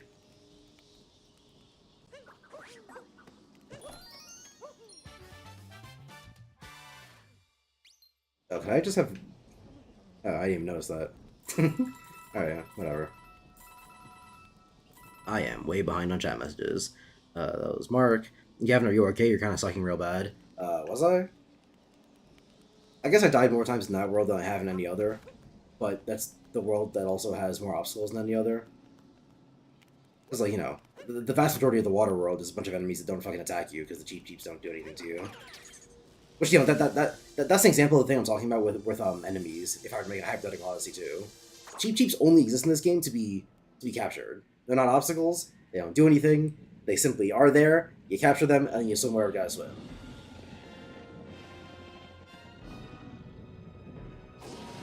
Yeah, fucking... The water worlds didn't have any fucking obstacles in them. Obviously the world with fucking lava in it is gonna, you know, give me a bit more bang for my buck, so to speak.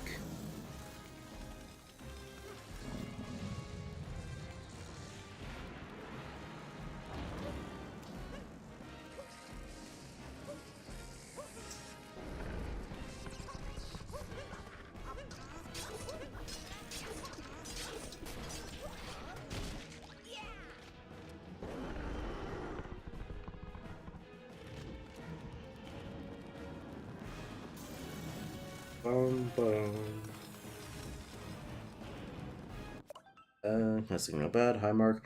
Why do we mourn people we have not met? Because it's a sad thing when a person dies. Fucking. You really want me to explain that one to you? It's not a good thing when someone dies, and so even if we don't know them personally, we can mourn the loss of life. As I think that is a bad thing.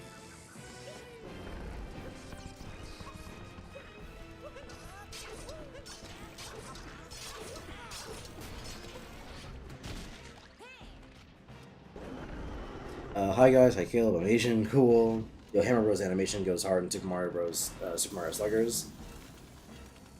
Have not played that one personally.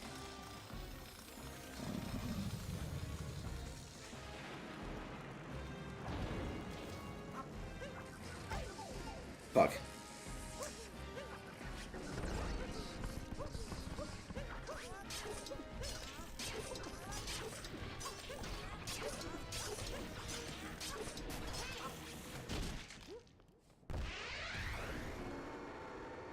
I'm a starter YouTuber. Well, good for you. Hopefully you can put out good videos. I recommend starting with a profile picture. People are not going to want to click on YouTube channel with the C as the profile picture. I'm going to be for real with you.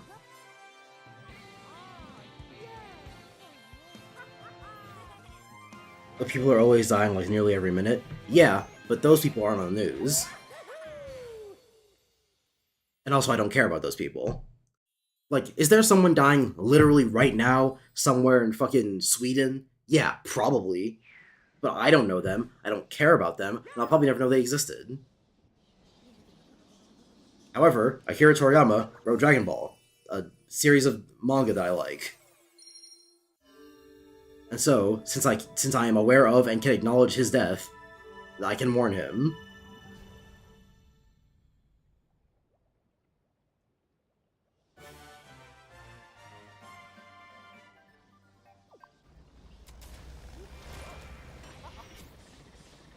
I'm not saying you have to go fucking cocks out for him. You don't have to turn up to the funeral with flowers and all that. You don't gotta take a moment of silence, you know. Take a knee for fucking Akira Toriyama. But you can acknowledge his death and be like, this is a sad thing. That's all mourning is.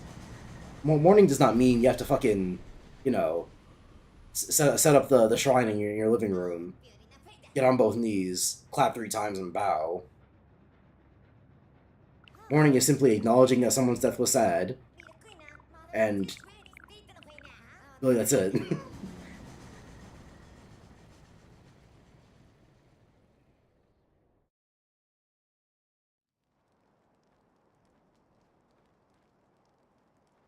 Because if, for example, I was watching the news, and random fucko from the Bronx, number 363, dies, and it's on the news, and while I'm watching it, I can mourn random fucko 363's death, because I am aware of it.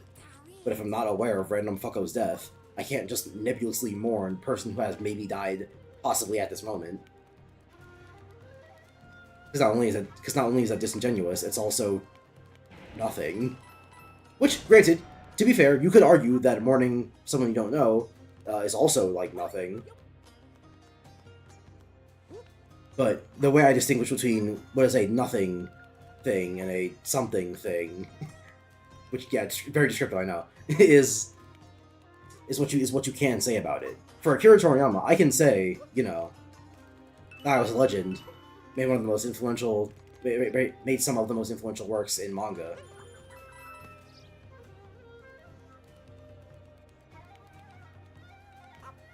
And for as much as I don't like his writing, he was good at his job since he got rich off of it. But if fucking, like, the Rurouni Kenshin guy died, I wouldn't have anything to mourn there. I wouldn't have anything to say. Because not only do I not know shit about Rurouni Kenshin, he's also a fucking pedophile.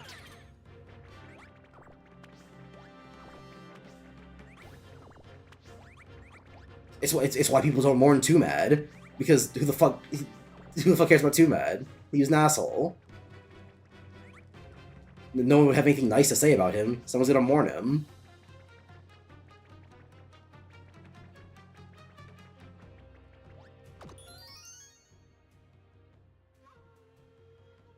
These are one of the moons I would get rid of. I have already stacked a bunch of Goombas that align to a number to a button that I press the button with the Goombas. Shit, this button was even hard to get to! Alright, now I'm annoyed. Because earlier on, we were in the Snow Kingdom. There's an example of this exact same moon, but not only did it take you less time because it was 4 Goombas, but the button was actually hard to get to because you had to figure out how to get to the button. It wasn't hard to get to it. It wasn't hard to figure out. But it was something. You had to acknowledge how the fucking ice blocks worked and get that to fall around the button to get up to it. This one, you don't even do that. This one, you just stack the Goombas and the button's right there. So yes, this is one of the... In a hypothetical Mario Odyssey 2, this is one of the moons that they wouldn't have fucking made it to the cutting room floor. They wouldn't have made it past fucking concept. If someone brought it up to me in a meeting, I would have slapped him in the face. And fired him. Though I suppose in the time of layoffs that we're living in now, maybe that wouldn't go over so well.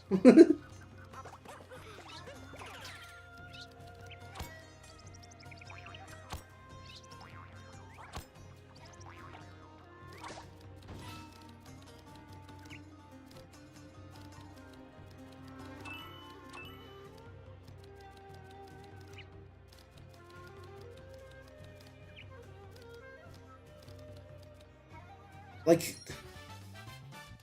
this is another one. This does not make it past concept. Because what the fuck are you doing? Get out of my office.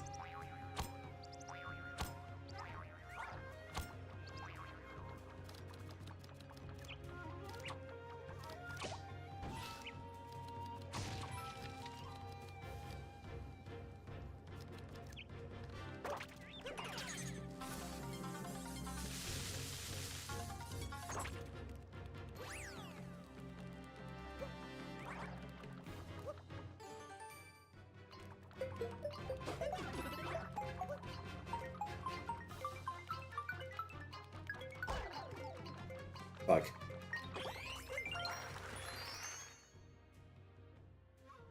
I thought I could slip right past without getting touched, but oh well, didn't matter anyway.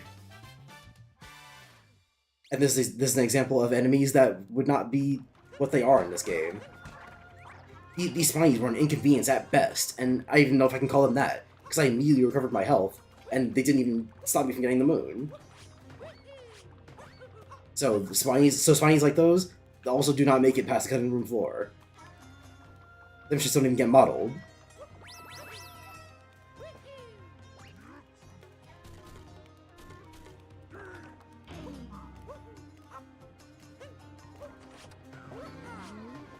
Fuck off.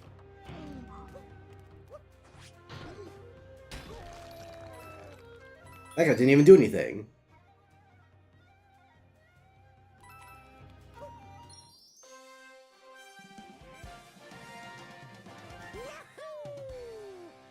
Mario 3 reference. Damn, I was way behind. Yeah, I don't even know what you're talking about. Why is Bowser's Kingdom so Japanesey? Because they wanted to go with a unique theme for this game. That's really about it. Does Japan exist in the Mario universe? Who knows?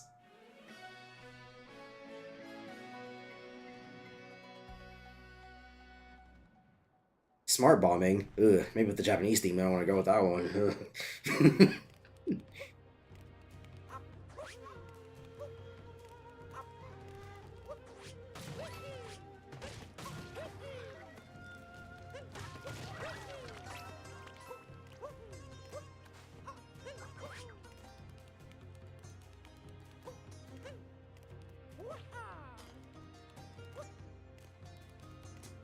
Oh, so this one's just purple coins? This one's not a moon? Yeah, are you gonna bring that up every time you see fucking purple coins on a faraway ledge? Yes. Well, okay, maybe not every time, but very often I will, because it's an example of the fucking shit-ass terrible moves in this game. Is that the same one I was just at a second ago? No, this is a different fucking bird behind the ledge. Completely indistinguishable from the first bird behind the ledge.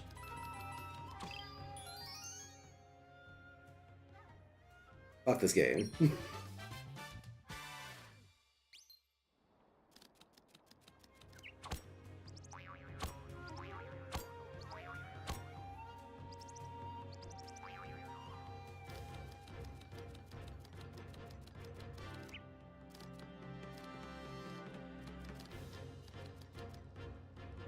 I don't give a shit for those purple coins.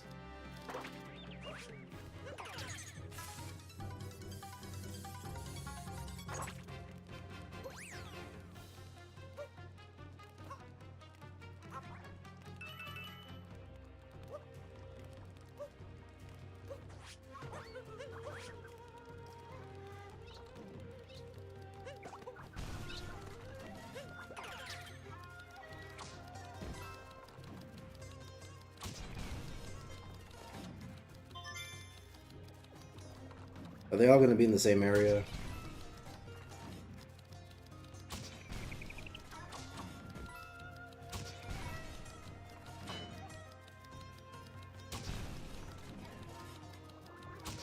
Fuck. Almost.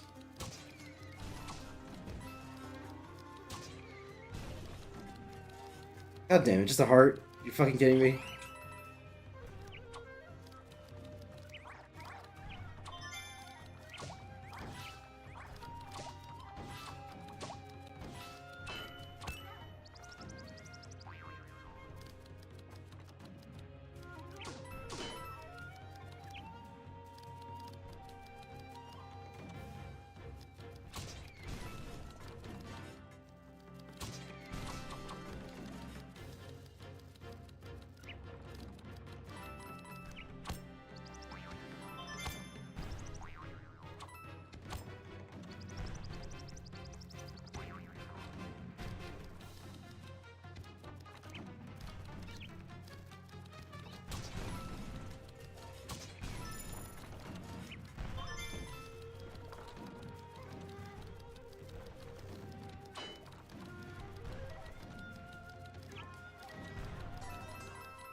Ones like this also aren't bad.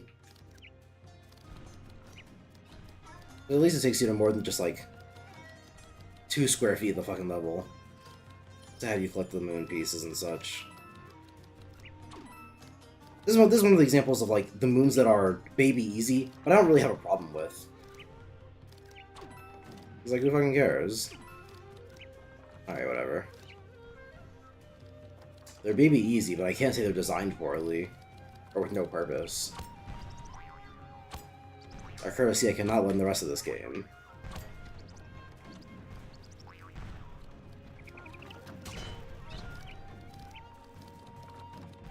There might be another secret moon hidden around here somewhere, but I frankly don't know if I care.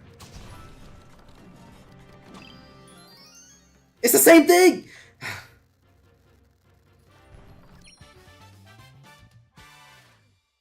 It's all so tiresome.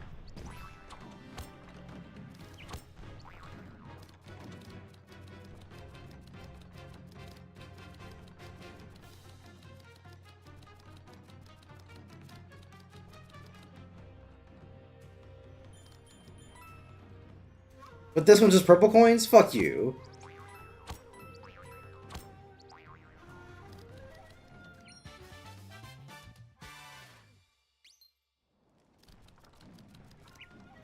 Inside the turret? What turret?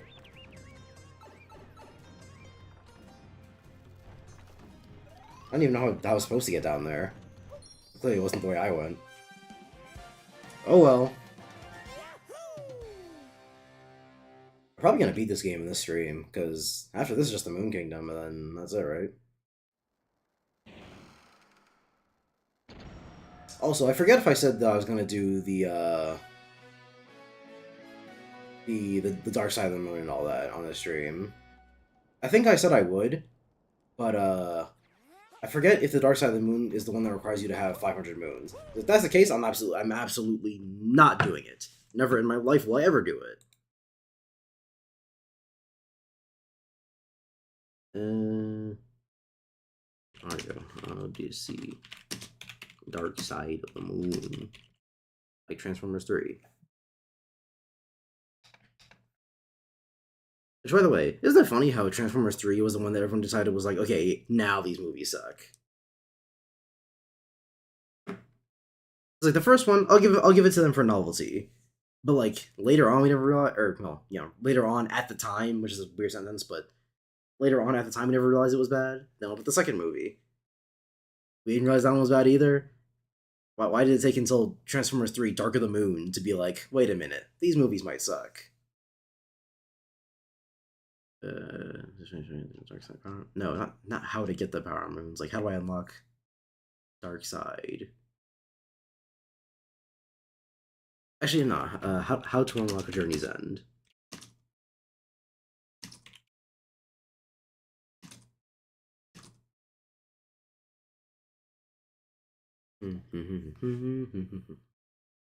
Once you've collected 500 power moons.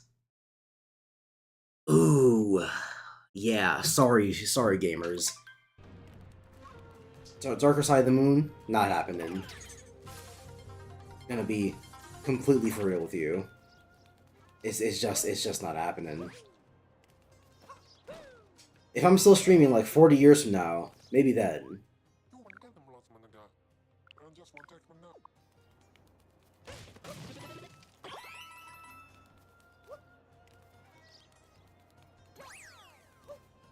But certainly no time soon.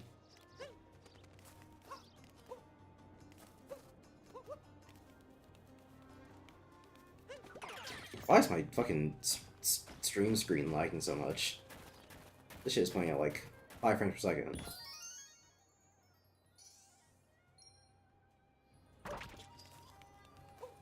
Honestly, hurting my eyes. Also, 5 frames per second is absolutely dragging it, but it is very framey. I don't know why.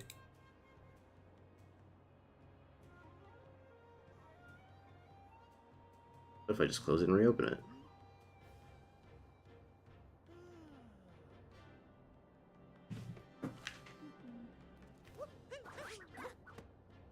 Oh, still looks pretty bad. Oh well.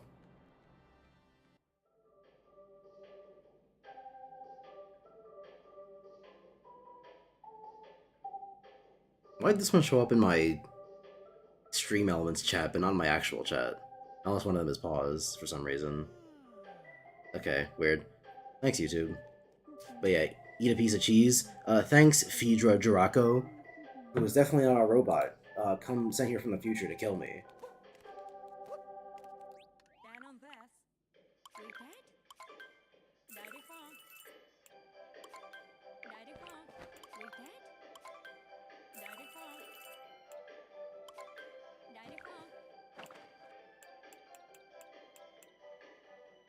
I've been so synthetic man pilled that I looked over to my left and saw a black woman, and I was like, ugh, we was Kangs.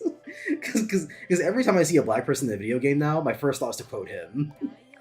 I fucking hate synthetic man, dude. He's such a piece of shit. But he's such an annoying piece of shit that he's now fucking poisoned how I quote things. Because very often, the way slash reason I quote things whenever they like happen to me in the world or whatever is because I find them funny, obviously. Well, like, specifically because I find them funny. There are things people quote because they think they're, like, apt to the situation. Like, people will quote fucking my wife from Borat because of some situation that involves, or some sentence that involves the word my wife.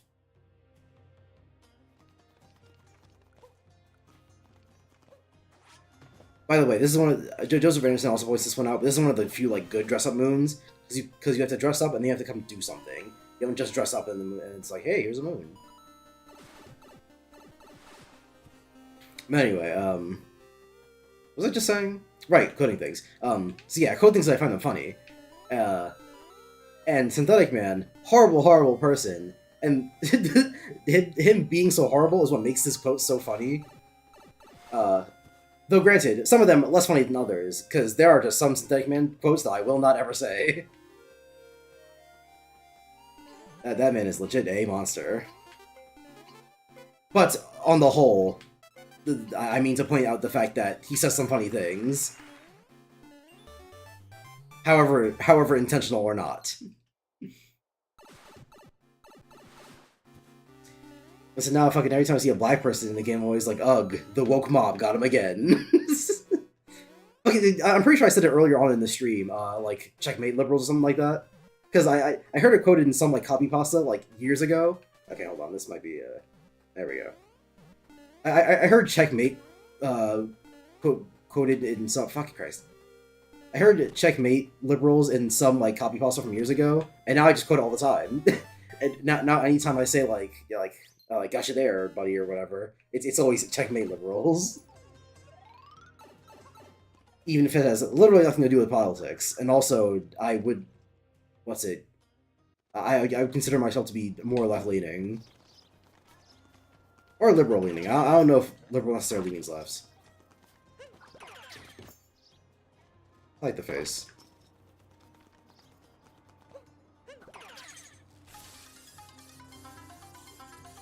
But yeah, I just find the phrase "checkmate liberals" to be funny.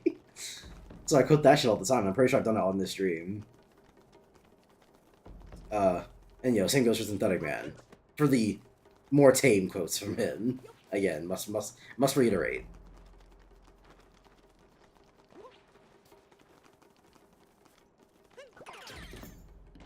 But it's also a bad thing because now every time I see a fucking black person.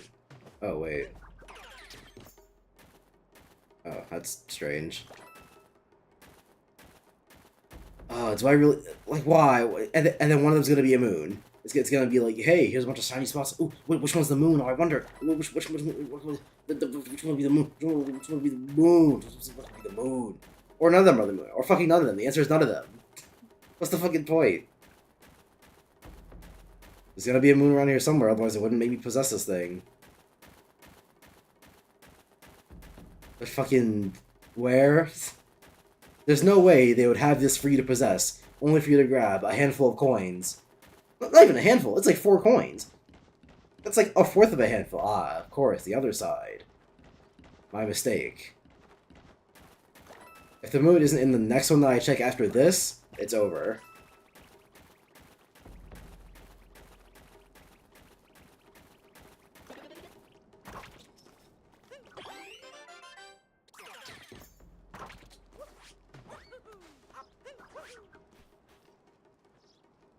But yeah, Synthetic Man.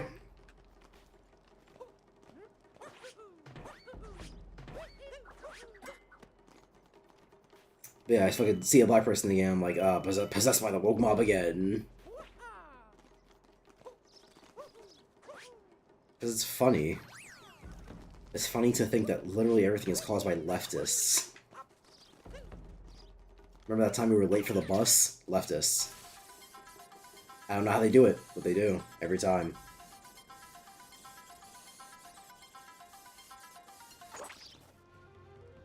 Eat a piece of cheese. Okay, cheese hater. I want you to eat a piece of cheese. See, the thing is, I am a cheese hater, but that has nothing to do with the current situation with our friend, what's it? Phaedra.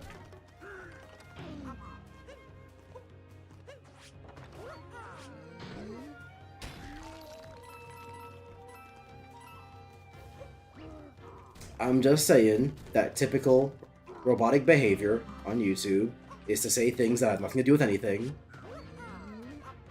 that are also repeated phrases. 60% of the time works every time.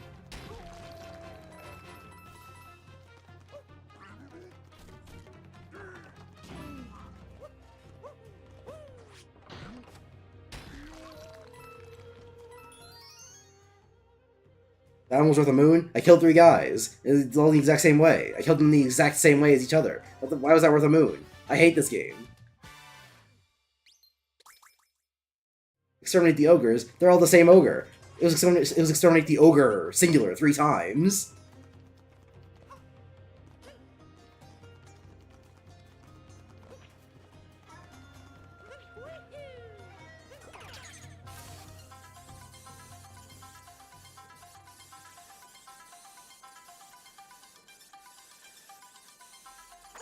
Why are those flags floating? That looks really awkward.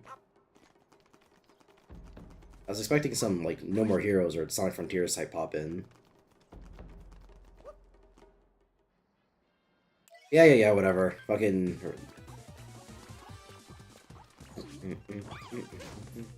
Oh, god damn it.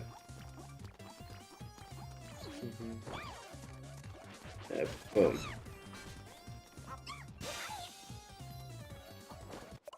Don't you know the metal boxes are the difference? The metal boxes didn't do anything. Fuck! Mistimed it. There we go.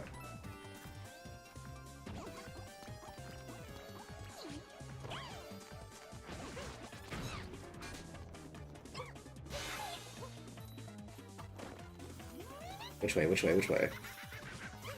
Yeah, fuck! God damn it! Why am I so bad at aiming Cappy?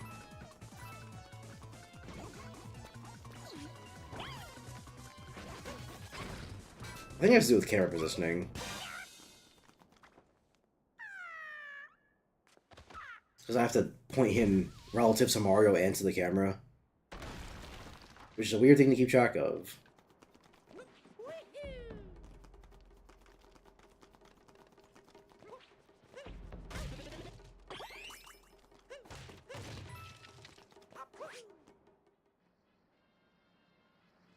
Yeah.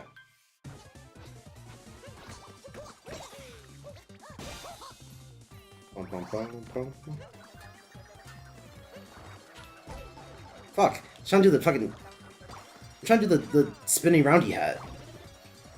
Oh, it doesn't do anything anyway. Right, I forgot they each count as like their own individual thing, so it wouldn't matter. But fucking...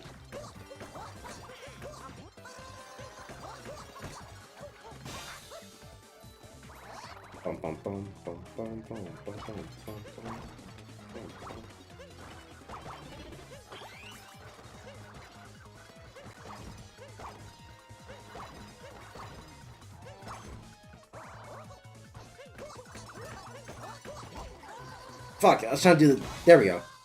That's all I want to do.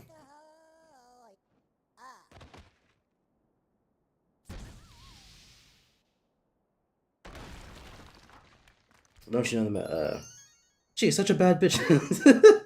I quote that. See, that's another one. That's another one that I quote like very often. She is such a bad bitch though. unfortunately, it's not always in the same context as who was that? Dashi? I've seen that clip so many times out of context. I forget who's actually in the clip. I think it's Dashi, but I also haven't watched Dashi for literal years since. Fucking, I thought Dashi was obnoxious when I was a kid, which I consider that to be pretty embarrassing. Guys, right? So, the entire point of like the screaming, the yelling, is to appeal to little children in the YouTube comments. But I hated that shit when I was a kid too. So, what does that tell you?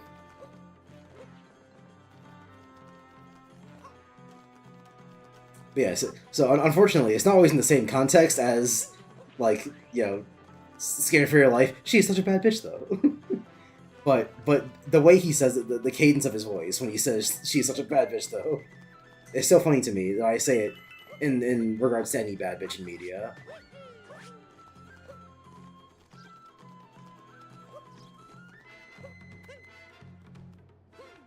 I'm pretty sure I said it yesterday. I don't remember in what context, or about who.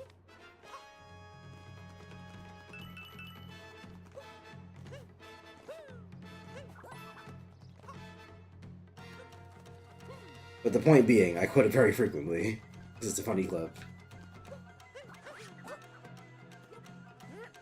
I like there's a little metallic clank when you hop off of Cappy as a Samurai, that helmet. That's attention to detail.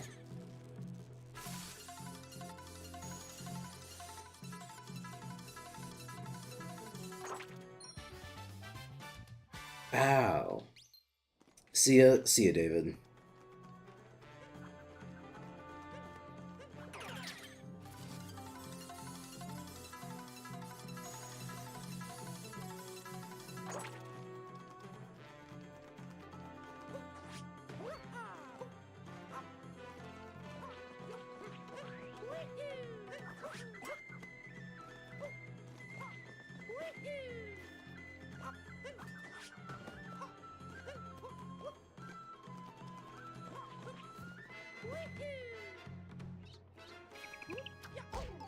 Fuck. I don't even know what I was trying to do there.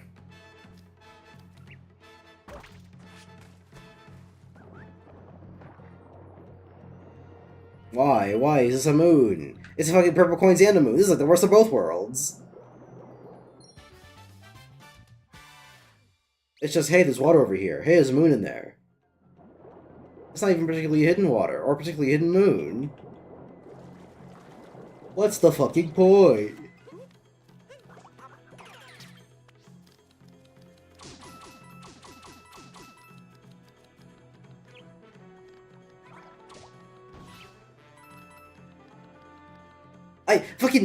I saw that pool of water before I saw this pool of water. So it's not even like, oh, you come down here and it's like, oh, there's a moon in there. I wonder how I get in there. Oh. Which, not like that would be very hard to figure out anyway, but still. It's not even like that anyway. It's just fucking bullshit. Is what it is.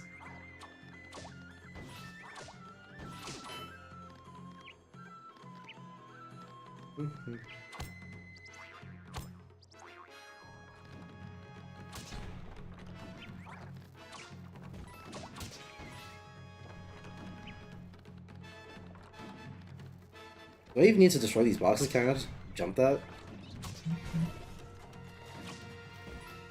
Ah, for the heart, of course.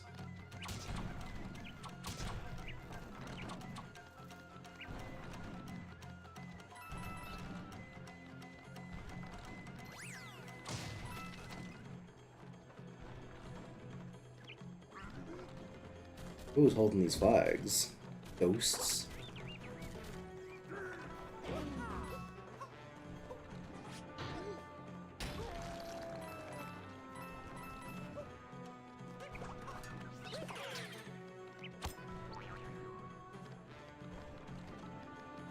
Bombs? Lamp oil? Oh, was I supposed to get that guy to come over here and destroy the box? I see. Oh well.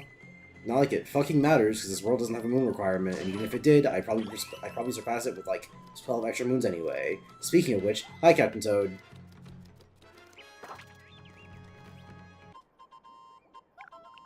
Ba-ba-ba-ba-ba-ba.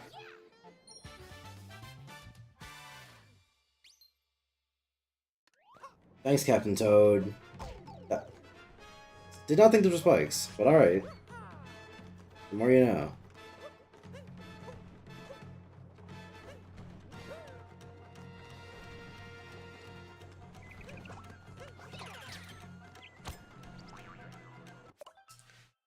It's from Blasphemous HD. Okay, no, different guy.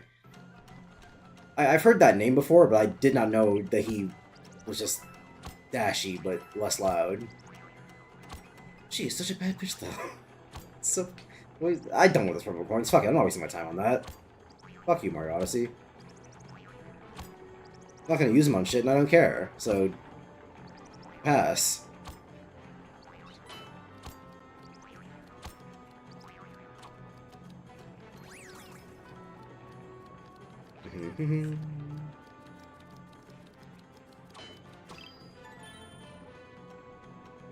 Oh, but this one's just coins. You know, don't ever let me misconstrue your objectives, Mario Odyssey. Stick your nose in the hole once, that's a moon. Stick your nose in the hole twice, that's a moon. Stick your nose in the hole 3 times? Well, obviously, that one's a line of coins. Fuck this game, I hate it. It makes no sense. Sometimes it feels like this game was AI generated. Like there was just some fucking algorithm they had for putting out moons. And they just had an AI slap a shit ton of them to the overworld through this method. How the fuck else do you explain that shit? Hey, you put a bunch of holes in the level, AI. Mario GPT. Mario GPT, program me a bunch of moons into the level. Some of them will go in holes. Sometimes they go on the sides of ledges.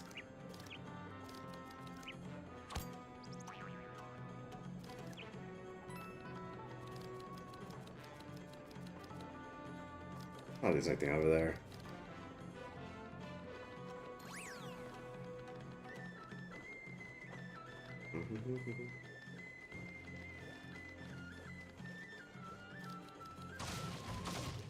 Take your bets, people. Will either of these be a moon?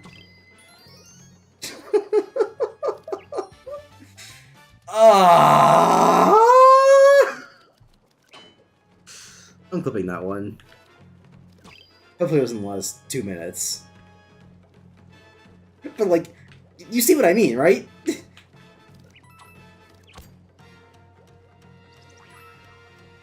You see what I mean about this game feeling like it's AI generated.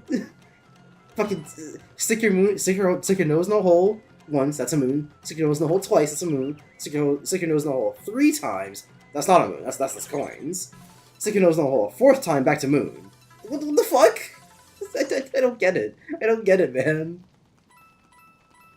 Why do people like this game? That's not a hard question to answer. I know people like this game. But people shouldn't like this game, is the point. Thoughts on MHA villain arc? Still don't understand why Destro gave everything to Shigaraki. I'd have to reread My Villain to remember exactly why. But in terms of the arc as a whole, I thought it was fine. My problem with the fucking Liberation Army is the same problem that I have with a lot of things in MHA, to be honest. Which is that there's no fucking build-up. It's like, oh, because like it's like the racism plot. It makes sense in the universe, obviously, because you know, even before the racism arc, people have been asking for a while, like, what do people think about mutants in the MHA world? What do mutants do in the MHA world?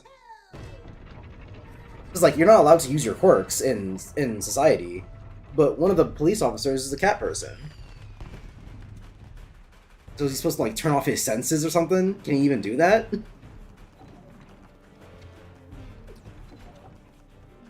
Where's the bird at?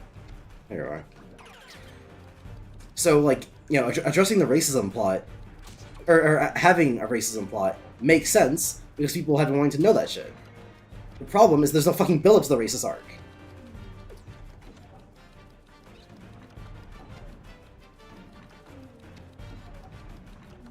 Did I not hit his leg before? Okay, yeah, I guess I just didn't hit it before.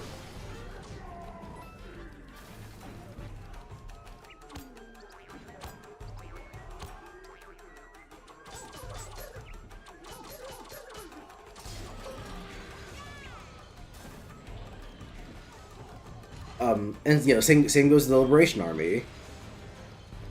The idea of people who want to create a terrorist organization where they're allowed to use their quirks freely makes sense. Because obviously, if you lived in a fucking world where your superpower was like telekinesis or whatever, fucking of course you want to use that all the time. It's telekinesis. It's like the most useful power in the world.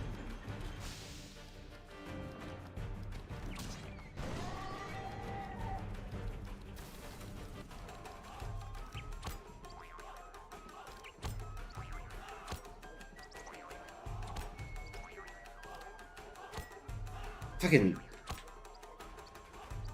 Why is such a weird angle?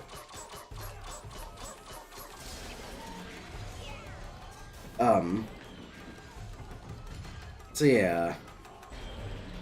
Fucking, of course.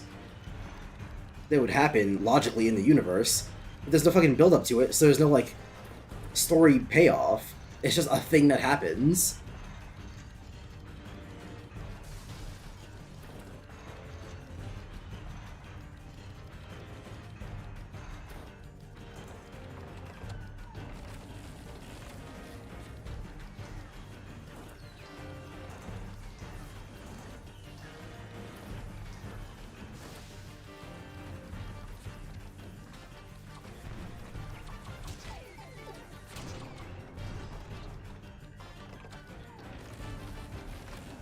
Fuck off.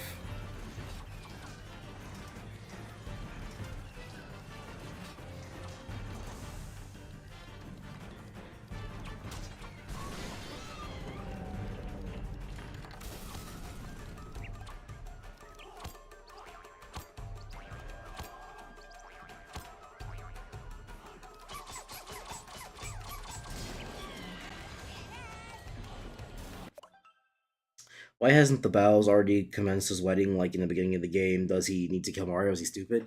Fucking... Yeah, I thought the same thing. Why hasn't Bowser just fucked Peach yet? Is he stupid?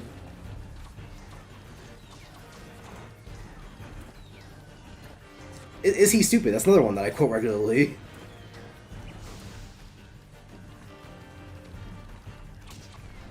Oh, fuck off. Was I not aiming at it correctly?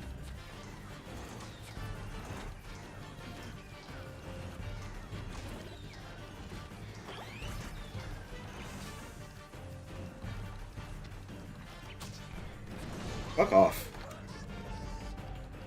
Wait. Can I reach that? Nope.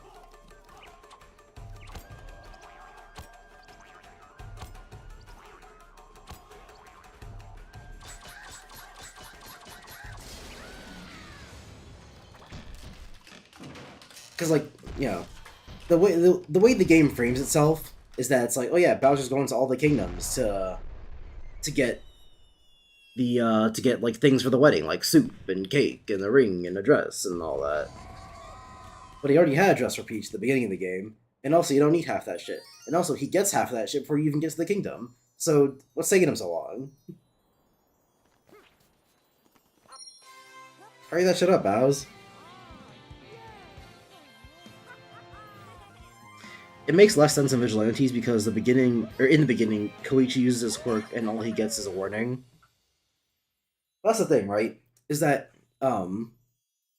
it makes less sense in Vigilantes, but I don't consider that a criticism against Vigilantes. I consider that a criticism against the main story because the main story never explains it. In Vigilantes, it's explained as far as you're not allowed to do it, fucking obviously. And Koichi getting a warning, like, yeah, he wasn't doing anything crazy with his quirk. He was using it to get around faster.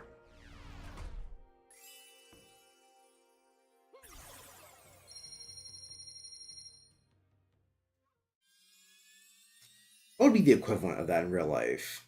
I was gonna say graffiti, but no, not quite. Like, it's like...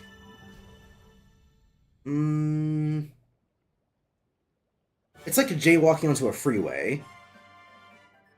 If you were caught walking out onto the speed, oh yeah, no, sure, speeding, that works.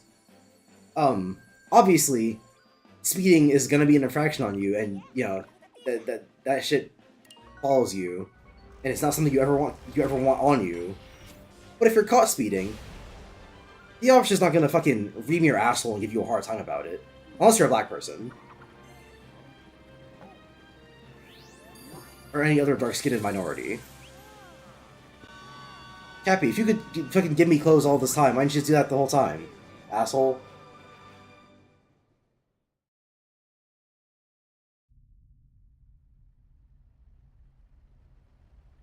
So yeah, I consider that a criticism against Vigilant or against the main series more so than Vigilantes.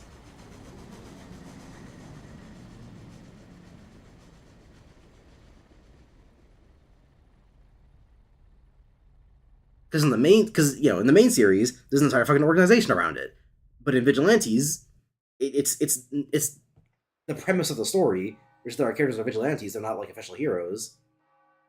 But that doesn't necessarily require the whole like civilians aren't allowed to use their powers thing. Because even if civilians were allowed to use their powers, that wouldn't necessarily mean that they're allowed to like stop crimes.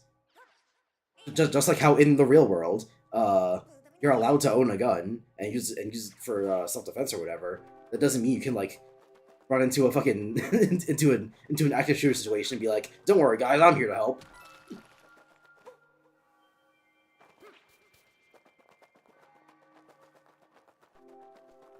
So yeah, it works for vigilantes, not for the main series. I like that the purple coins here are star bits. Mario 64 gets its time to shine by being a kingdom in this game. Galaxy gets its time to shine by,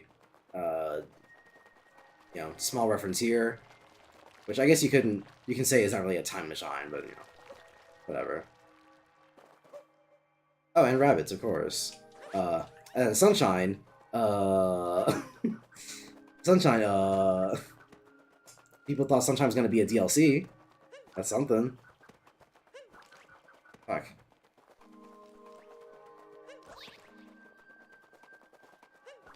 God damn it.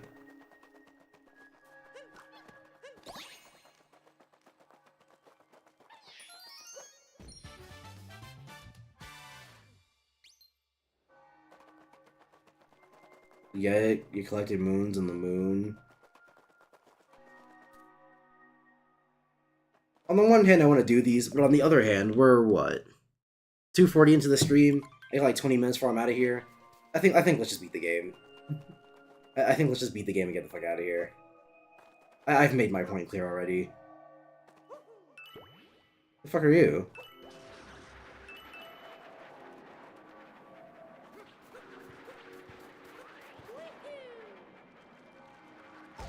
Okay, come on. I find it funny that it was perfectly timed with me lining up with the spike trap. But fuck the game for having it be perfectly timed. Fuck you. You're an asshole. Oh.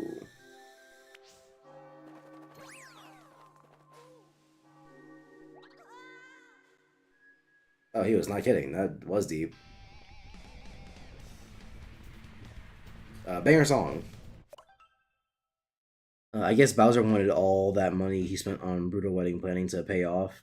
Just like actual wedding, it's a scam. True!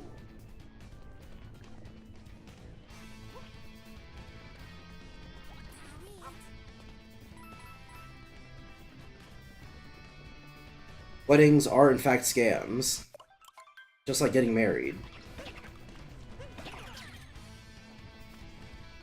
I shouldn't say that. There are people who want to like get married because they want to.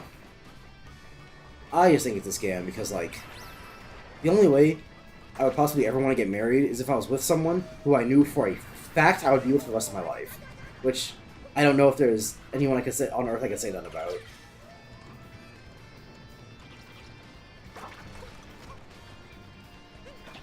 Let alone someone who I might want to fuck. Why shoot? Not.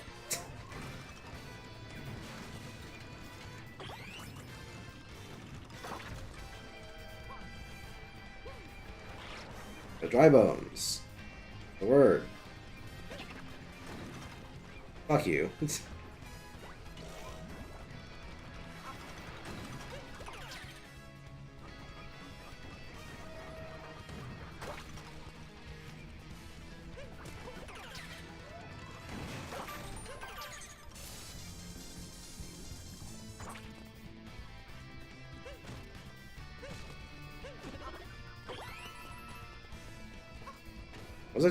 Was I just talking about? I kind of complete brain fart. I don't know why. I blacked out for a second. Right, Mary. So yeah, I only want to do that with someone who I knew for a fact I would do it for the rest of my life. And even then, I can't say that about people I like actually in the real world. I don't know why I said in the real world. I meant like in person. I couldn't name a single family member, friend, or anyone who I can guarantee you that I would, for a fact, would want to spend every day with the rest of my life. Which, granted, to be fair to people who would want that shit, I am an introvert and a loner by nature. I very much appreciate my alone time. Fucking even if I did have a significant other, I don't know if I'm the kind of person who is a spend every day of my life with this person type of person. Oh, I did need them. Okay. Well, needs a strong word, actually, because I could just... Because,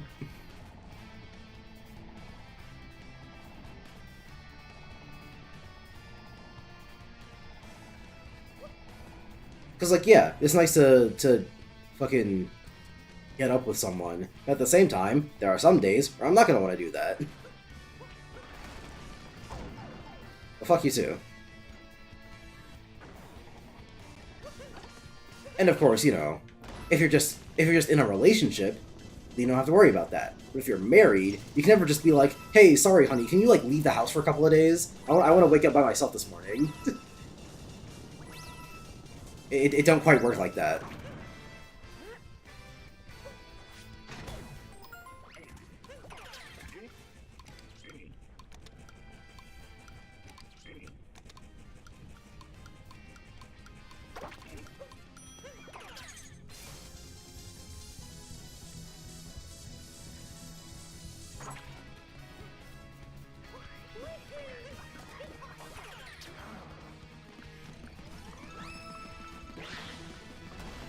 Oh, God.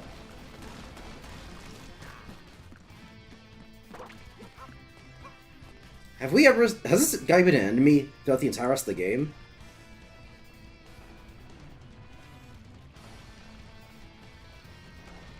Watch this. Boom. Boom. Fuck, okay, wait. Boom. Fuck, wait. Boom, boom. Boom, boom. Boom, boom. Boom, boom. Boom, boom. Boom, boom, boom, boom. Boom. Fuck me! Deadly! Look at that. Who needs charge and shock? Oh, like charge and fuck. Why this boss? Of all the bosses to bring back at the end of the game.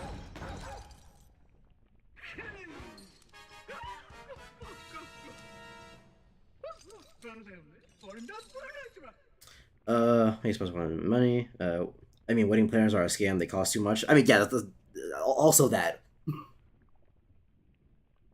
Which that's another thing about getting married. Even if I were to get married, then fucking I wouldn't want to have like a big wedding, like a party and such. There'd be a ceremony, obviously, but like not renting out the venue and then sending out the invites to all our family members and all my friends and the fucking guy who met at Starbucks that one time.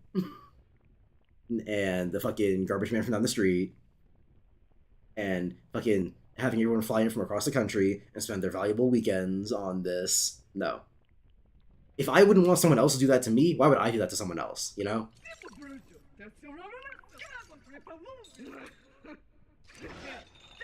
She's such a bad bitch, though.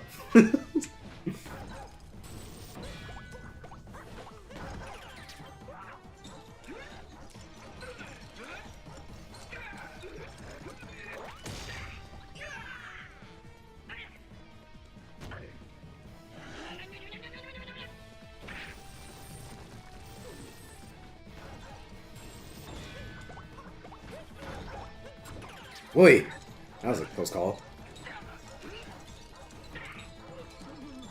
I like that this the song just has the fucking chain charm bars thrown in, like someone was mashing someone up in the booth.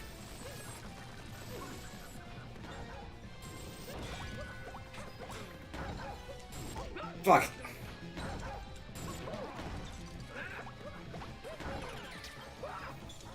It's like that one mashup from I'm Gem Boy from Partners in Time. I think it was a mashup of Forget About Dre and like Bowser's like battle theme. I think it was just called Forget About Bowser. I Am Gem Boy, goated mashup artist, probably my favorite. No, not even probably. I think he just is. His only runner-up would be Botanic Sage, but he doesn't do anything anymore, and also doesn't have as good of a catalog. Triple Q's also not running that far behind, but Triple Q uses too much pop for me. Not that the matchups are bad necessarily, but they don't use as many songs that I like. And also, he doesn't... Okay, no, I shouldn't say he doesn't put as much work into his mashups, but more that his mashups aren't the same kind of work. Because like I said, fucking Gem Boy will throw in Chain Chomp Barks to his shit. But if Triple Q were to do a mashup with Forget About Dre and a fucking Inside Story song, it would mostly just be the songs. Would Triple Q make a Hitori Bochi? Or what's it? Hitori Busta? That's what it's called. I submit no. I think the ranking would probably go... I said Botanic Sage a second ago, but that was a lie. It's I Am Gem Boy, number 1. Chongo Show, number 2. And then Botanic Sage, number 3, Triple Q, number 4. Wedding plan, Gavin, are you in a relationship? No. Unsurprisingly, the fucking guy who streams every Friday and Saturday to an audience of no one and makes YouTube videos about shit no one cares about, frankly. I say that, but the Metal Gear video actually gets some pretty decent viewership.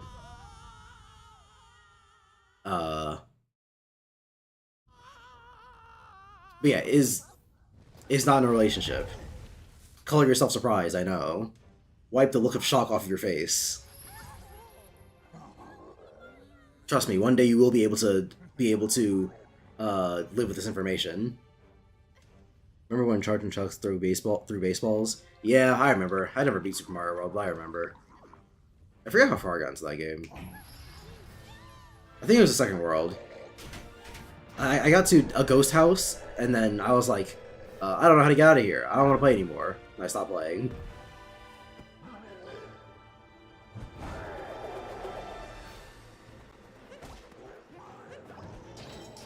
Yo, Bowser, you ever seen my favorite show, JoJo's Bizarre Adventure? This is me speaking as Mario. My favorite show is not JoJo's Bizarre Adventure. Fuck no.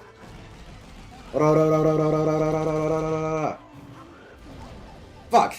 That went over the last time I did that. But also, they give you way more time to react than I thought they did. I'm sitting here thinking I have to, like, frame perfect react or something. No.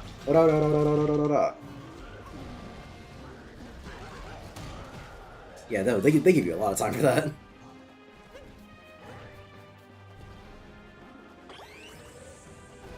Bro. That definitely looks like it would hit me, right? It definitely looks like it did hit me, right? You see why it confuses me a tad? 1. Ooh.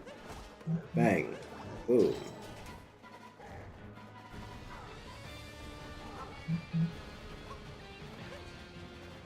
Wee.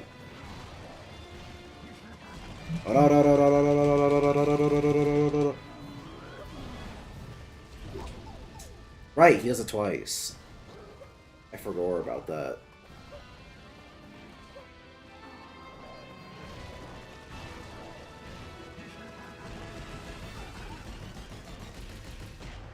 And a 1. And a 2.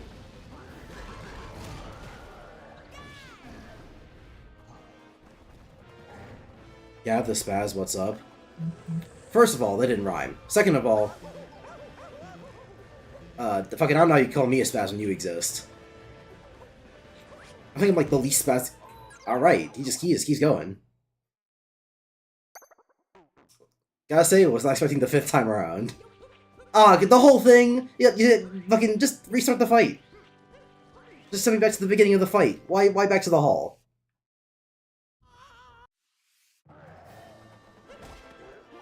Hey, hey.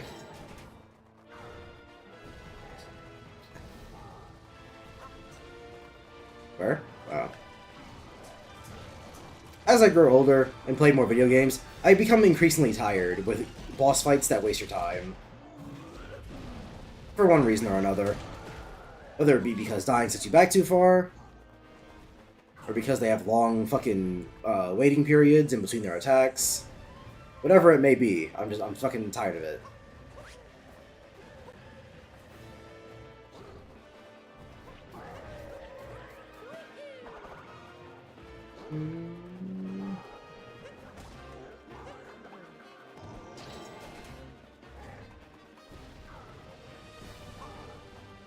But anyway, back to fucking Dylan. Dylan, I'm like the least spastic person you know.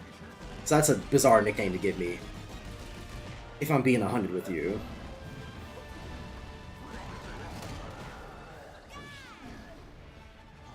Maybe next to Wilton. Because Wilton be on, like, morphine half the time. Fucking, alright.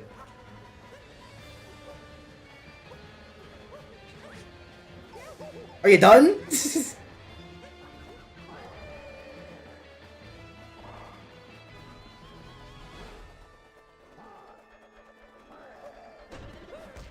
Alright.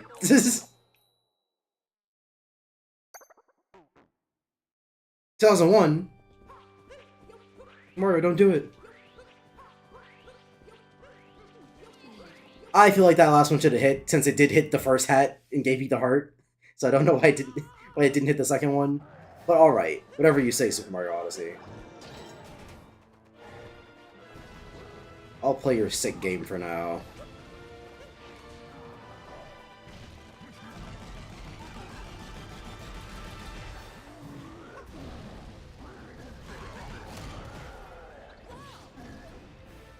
I think if Bowser plays second, he'd choose True Ogre.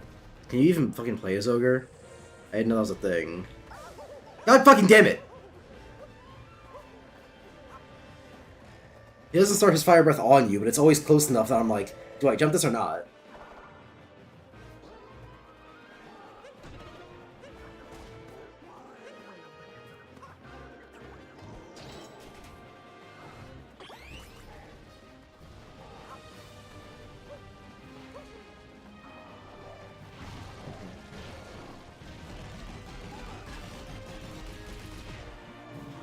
One, two.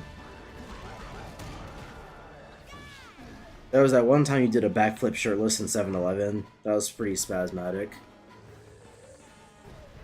Proof? Hello? Why do you only do, why do you go once and, like, turn back around? What the fuck was that? What is he doing? Okay. Whatever you say, Bowser.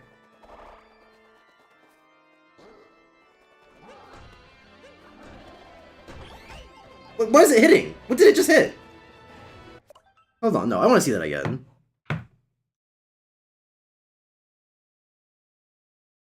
Because I was walking forward so that it wouldn't hit the hats on the side of me, so I don't think that's what happened. Fucking... Hit the first hat, I hit the hat in the middle, and I threw it. The hats on the side hit me first, and then I threw the hat, and then nothing happened. I got the heart, and then I just got hit by the fucking... What? Did the hat pick up the heart? Is that what happened? Whatever.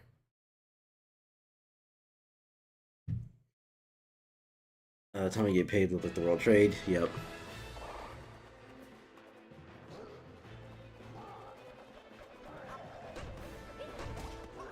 Oh, but that time hit. Fuck you.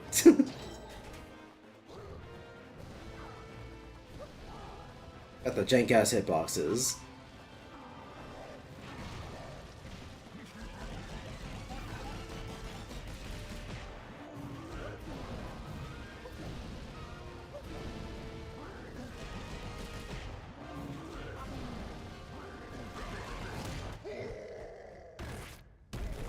We did it, guys. We beat Super Mario Odyssey. The game is like pretty much done from here. I forget how hard the last segment is, because I've never played it, obviously. I've only ever seen it. It didn't look that hard, so...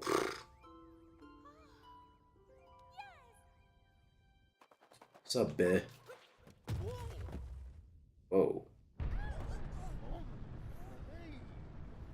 We did it, guys. We made Bowser naked. Yup.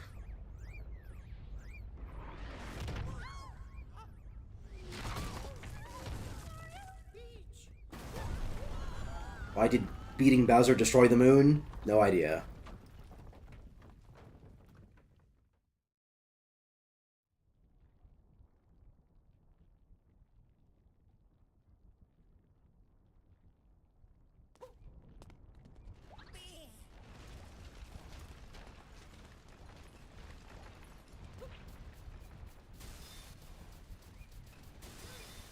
What are we gonna do? I don't know. It's a good question, bitch.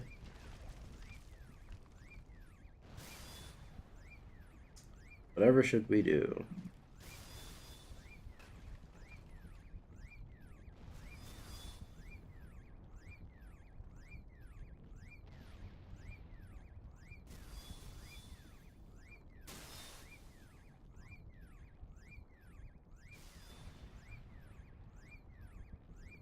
This is not me genuinely wondering what to do. This is something I forgot to do on my phone. What's it? Forgot to do my Duolingo for today. I was supposed to do it before the stream started, but I forgot. Then I said to myself I was gonna do it after I beat the game, but it's already almost 12, and we're not quite there yet. So gotta do this first. Actually, hold on. Let me alt tab to the stream chat so I can still read it while I'm doing this. What language are you learning? Japanese. Which, you know, saying I'm learning Japanese on Duolingo is inaccurate because A, you can't really do that, and B, I learned Japanese in school.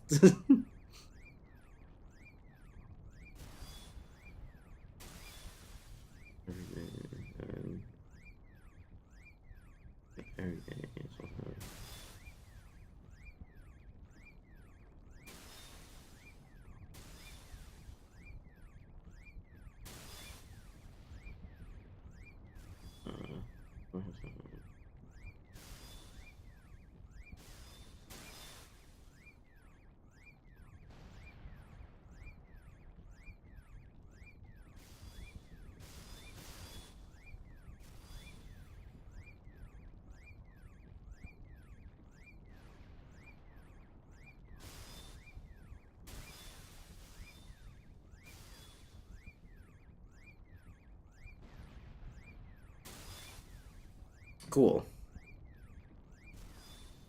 Let me close this because YouTube sucks, and if I fucking alt tab from my phone, it closes the fucking... Or not closes, but it makes the chat glitch out. So I can do this and this, and boom. What? We're taking over Bowser?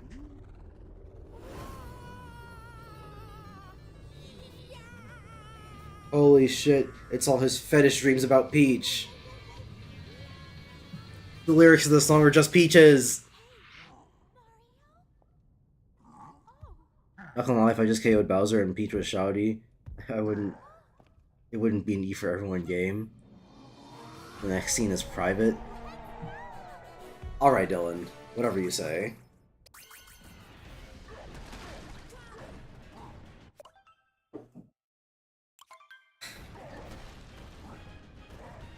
Like, what did you even mean by that? For what purpose did you say that for?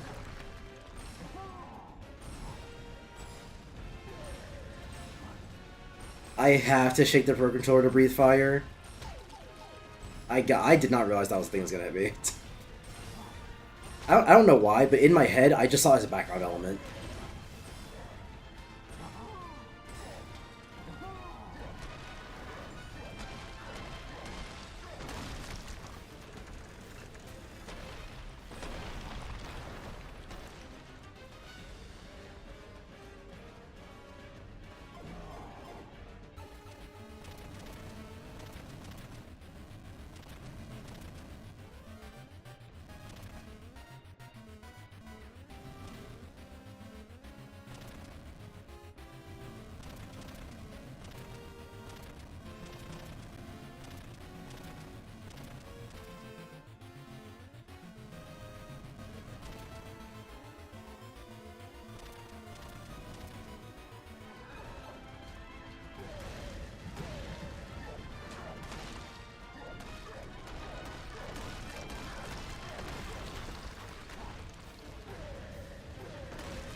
She looked ready in that moment. Yeah, sure, Dylan. This song fucks. Bowser doing a triple jump is joy. Yeah, it's pretty cool. Literally saying, "What are we gonna do now?" That ain't sign. Shut up.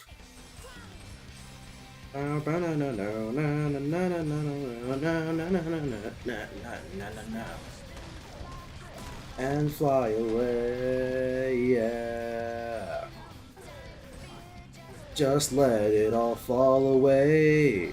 Nobody believes in me and you. Just look at the way they stare. As if we lived in a walled garden. As long as I got you, then I don't care. Take off the wall. Shifting through 2 dimensions. We're shine through. We'll leave the way, I'll follow you. 'Cause you're the one. We'll the brick path straight to my heart. We'll grab the fight together, the fireworks are gonna start. Fucking love this song. Best song in the game. Jump Up Superstar, overrated as fuck. So how did Mario possess the thing while possessing Bowser? How does that make sense?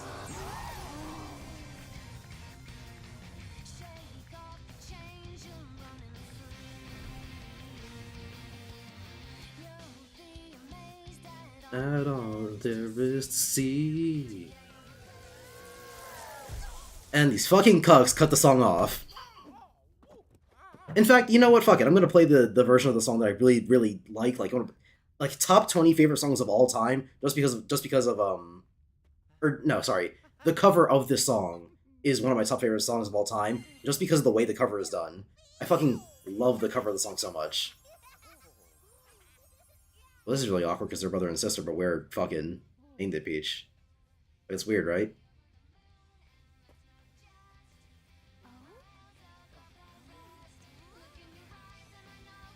We'll be fine.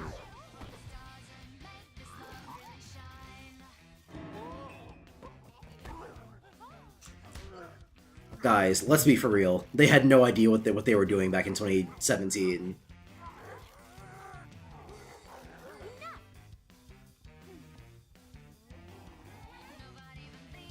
They had no idea what they could have been causing. It's not their fault. They couldn't have known. They couldn't have known.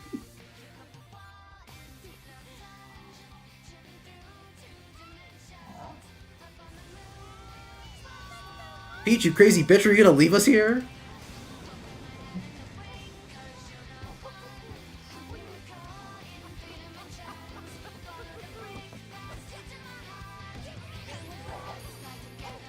The fireworks are gonna start. Bum, bum, bum, bum, bum, bum, bum, bum, bum, bum, bum. This game sucks. I couldn't decide on trash or sucks right at the end, so I fucked it up. Oh well.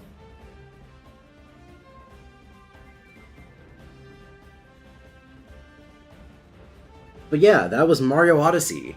Gotta say, did not exceed my expectations. This game was about as not great as I thought it was going to be. which is unfortunate, but you know.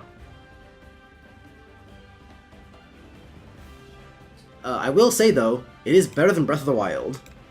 Like when I critically analyzed Breath of the Wild, when I stopped liking that game, you know, Breath of the Wild did not come out very well. It came out battered, bruised, and shitty. But this game, critically analyzing it, you know, it sucks, obviously, otherwise I wouldn't be doing this. But it's not that bad. Is it designed poorly? Yeah. But as I pointed out many a time throughout this throughout these streams, this game does do things correctly. Sometimes.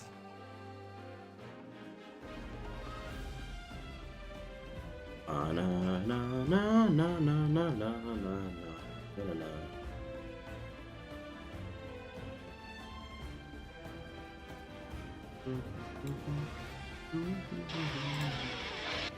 Whoa, whoa, whoa, not yet, not yet.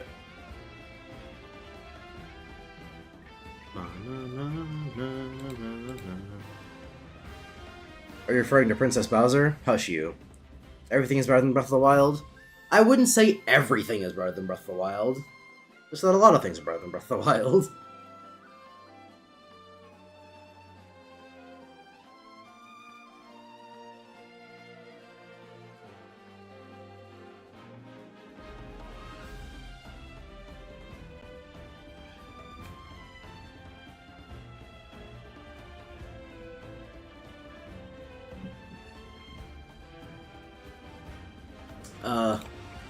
Here's the problem, though. I'm not sure what I want to replace Mario Odyssey with for the streams. Yeah, I could just do Birth by Sleep streams back to back. This is true. I don't know if I'd want to do that, though. I could, don't know if I want to.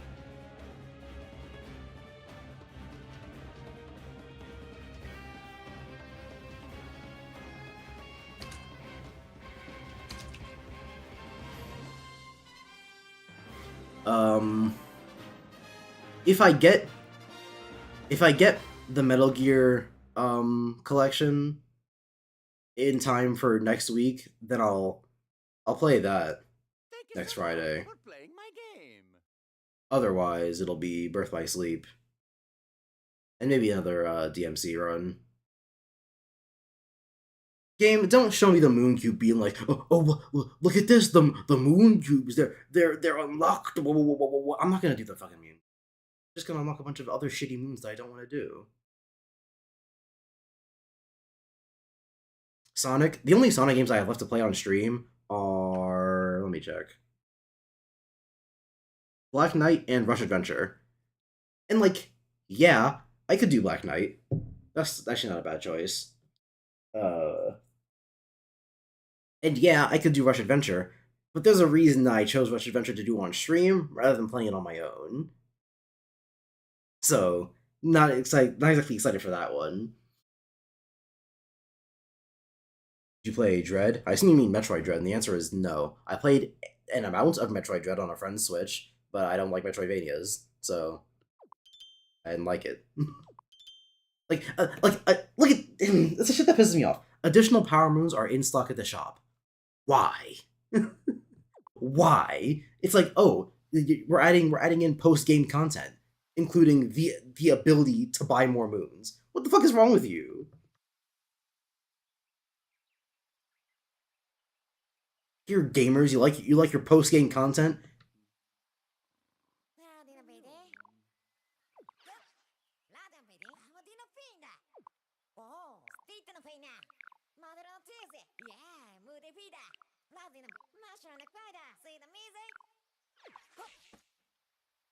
Sure, Cappy, I'll do that.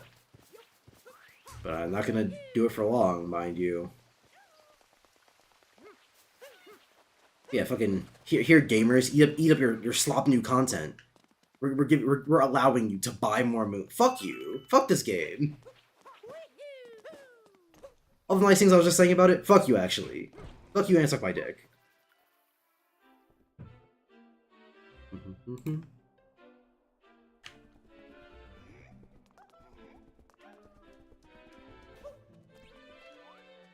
Hi Toadette, do you want to give me? Do you want to slowly give me a bunch of moons for records that I've gotten across the game, such as getting more moons? You got a moon for beating the game. You can also get other moons for doing other shit. So do shit and then talk to me if you ever want to redeem those moons. Like, for example, uh, here's a moon for getting moons. This game sucks. This game's terrible. This game's bad. And also, and of course, you also get all of these individually. You can't just go through the list and be like, give me all my moons.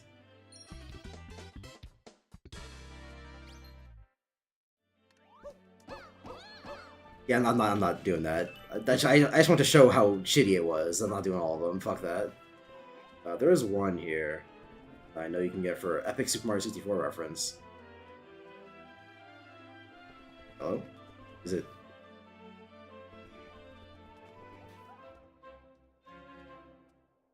Just be there, but you can't look up high enough. There we go. I didn't know you could do this with the right stick.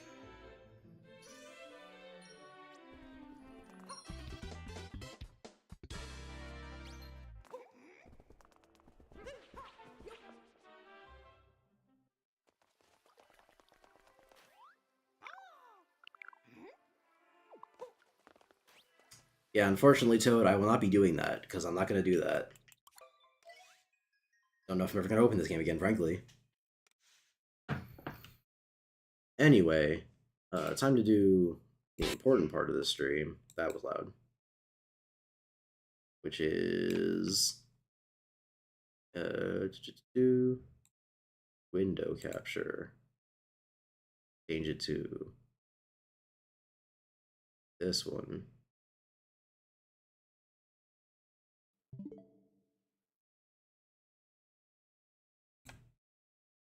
Yeah, there we go. Boom, pow. So this is from YouTuber Hi, my name is Alex, who's not post very often, but this is his cover of the song at the end of the game, "Break Free, Lead the Way," and it's fucking awesome. Pokemon. I've asked Jordan if he wanted to do another Nuzlocke, and he said yes, but we haven't talked about it since. So I guess I could talk to him about it again. Though I don't even know when we would do it, because I don't know if he's free every Friday and Saturday night. I can assume that he is, because fucking, I don't know. But, like, I don't know. I also could just ask. And if he's only free one night, then fucking, I guess that works too.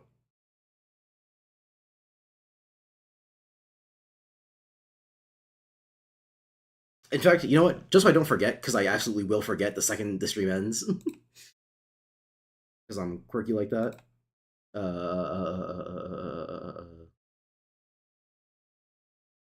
There we are.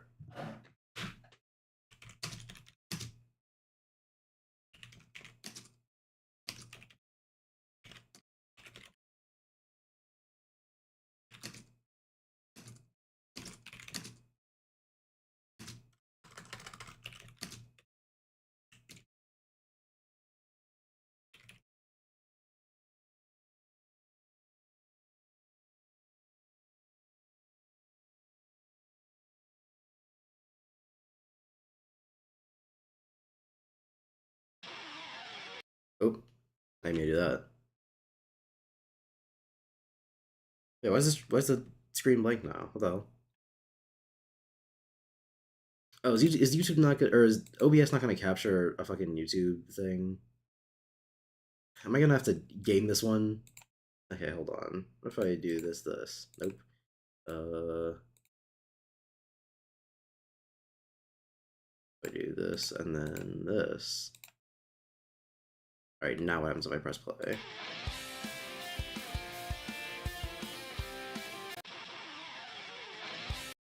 Okay, I think it's because I alt-tabbed. That's strange. Also, can I get the fucking quality up? Why is it in like 240p?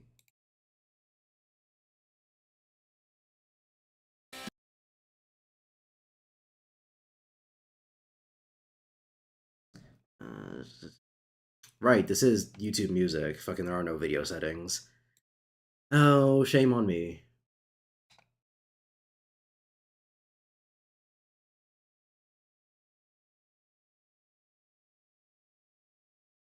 While we wait for that, let's listen to more fucking Pave Your Way. That's so loud.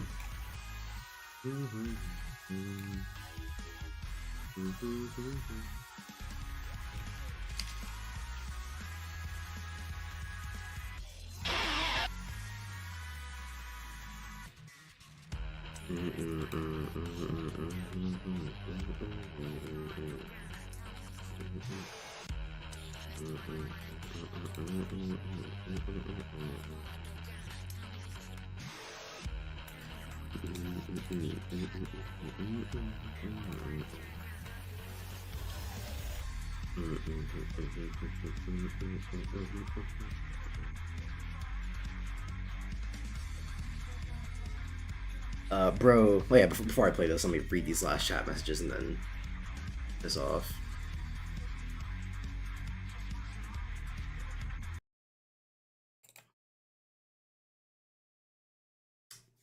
Uh, Sonic Pokemon. So yeah, Pokemon. Jordan, me and Jordan might do a Duslock. I don't know. Uh, Dread seems like such a Gavin type game. That was such a retarded way to type that out, but no, I hate Metroidvanias. Any game that ever asks me to backtrack, I immediately go into rage mode. Rage might be overdoing it, but I do not like backtracking in any video game. It's not bad necessarily. I'm not calling it bad that games have backtracking in them. I just don't like it when it happens. Play Scarlet could be a very rage-inducing game. Fuck no. I'm I'm I'm never playing Gen 8 or Gen 9. I might play Pokemon Z, and I'm never playing Arceus either. That's the official pronunciation, right? Arceus sounds better to me, but I think the official pronunciation is Arceus. So, um, but I'm not playing that one either because they all suck. The long and short of it is that they suck, but I also don't want to support bad business practices, which luckily I don't have to, deliberate on because they suck. I'm never going to be worrying about, oh, maybe I should get Pokemon Scarlet. No, never even a consideration. Quirky with a girly pop. How pizza steak glitches, low quality content, that sort of thing. Oh yeah, fucking, it absolutely could be rage inducing. I just wouldn't be having any fun. Because even if they were good Pokemon games, which again they aren't, um, I just don't find Pokemon fun. The only experience that I value in Pokemon nowadays is Pokemon Showdown. Because the only thing I like in Pokemon are the fights. And the fights are never hard in the story mode for Pokemon. Because it's you hit the guy with the super effective move and then you move on to the next guy. People claim the older games are harder, but that's not really true. Um, and then yeah, I might get Pokemon Legends ZA simply because of the fact that I like Zygarde a lot, and if it's better than Pokemon Legends Arceus, it plays better. It's not an ugly piece of shit, an ugly boring piece of shit mess like Arceus was. Then I'll get that one. Oh boy, Tekken music, yeah, Tekken music's good. Gavin got a bounce piece out. See ya. Anyway, enough lollygagging. Song. I'm not gonna play the whole thing in full, just unbroken. That would be shitty. So I'll try to comment on it where I can. Yes, this is the first Gavin reaction video. Tune in for next stream where I introduce my new YouTube channel, Gavin Is Lightning Reacts. So you'd play a Pokemon fan game if it had good difficulty? Maybe. Probably. Anyway, hit it. Also, obviously, I suggest you go listen to the song yourself because, like I said, this cover is so insanely good. Is that volume good? Yeah, that should be. Yeah, my voice is up here, the volume's down there. That should be good. Bum, bum, bum, bum, bum, bum. So yeah, part of why I like this cover so much is because of the video. Obviously it includes relevant footage / images to the lyrics of the song, which is already like 10 out of 10 in my books. But The stuff he includes is actually like funny. All fall in, he just fucking dies. That's good stuff. It's just edited well.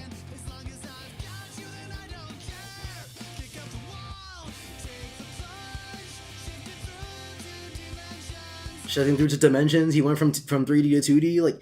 Like bro, get Eminem in the booth. The way I said that it sounded like sarcastic, but no, I generally do like this a lot. And also, just fucking listen to him singing his goddamn throat out with them guitars and drums blasting. This cover is so insanely good.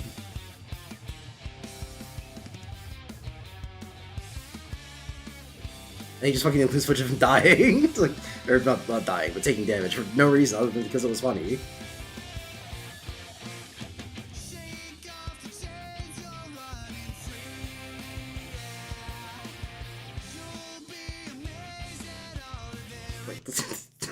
This fucking Sam Raimi ass editing, which again is not a bad thing.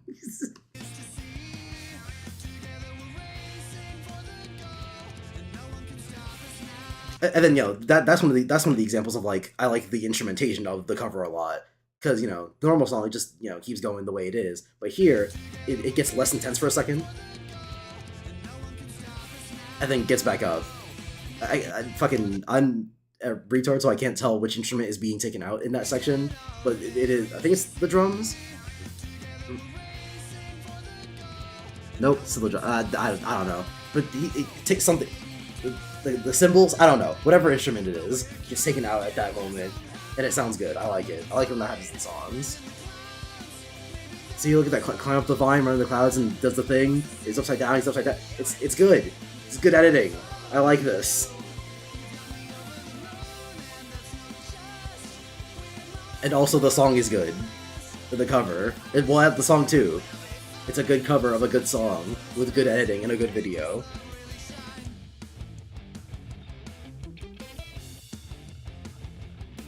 And then he does this shit, which I don't know if it's in the actual song or not, because they cut that part out of the game. But then...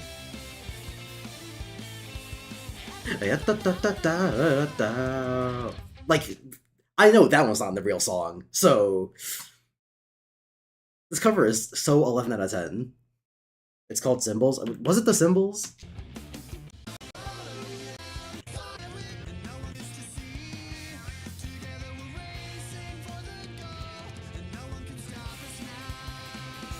Yeah, the symbols do come back in there, but I feel like there's something else that's taken out. But I don't know, maybe I'm just stupid.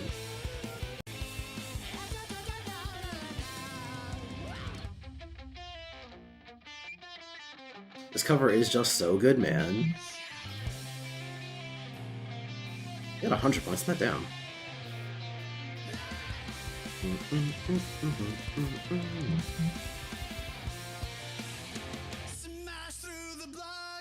And then all the instruments go out for the lyrics. I love when that shit happens in songs too.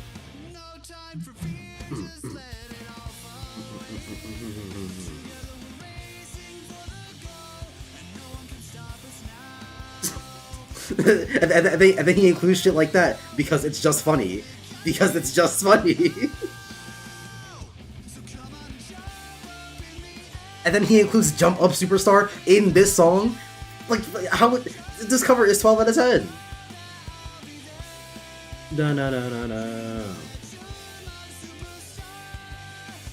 No one else can take me this far. I fucking love this cover, man. Let's do the Odyssey. And then he just includes a bunch of nice images from his playthrough. I presume they're from his playthrough. It could not be. But I'd like to believe that this is all authentic.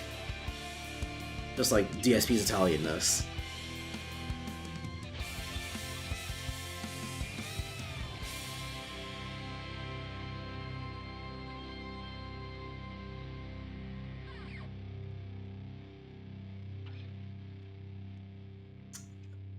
It's so good, man.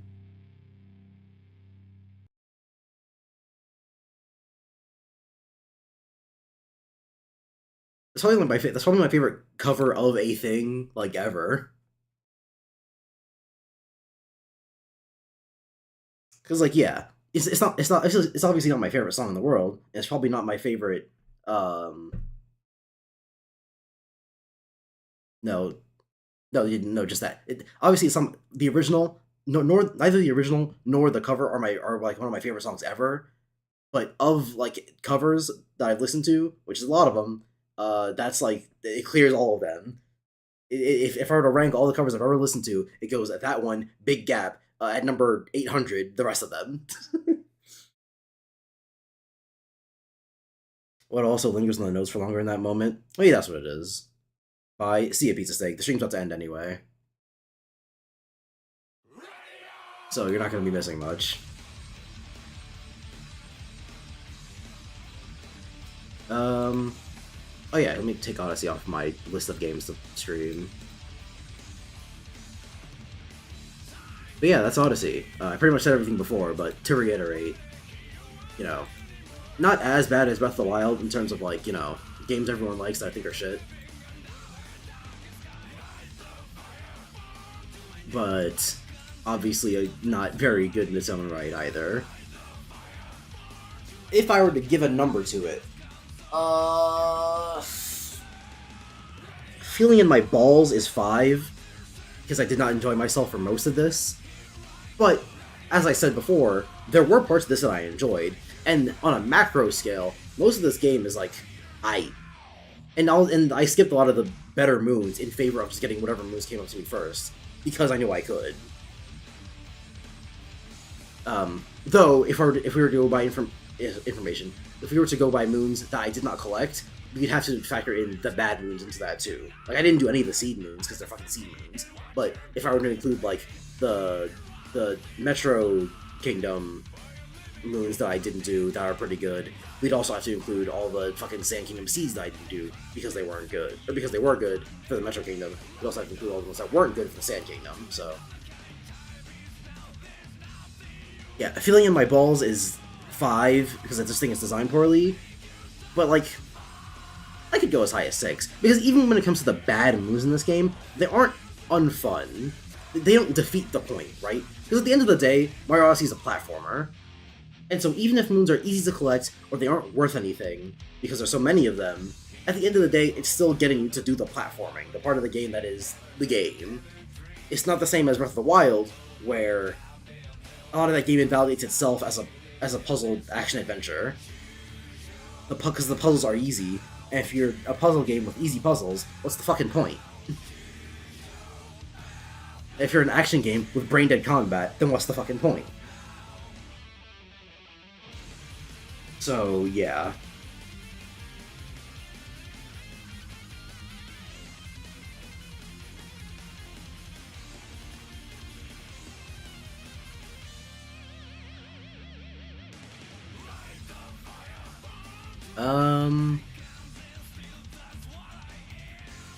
So yeah, feeling in my balls is 5 just because of how I feel.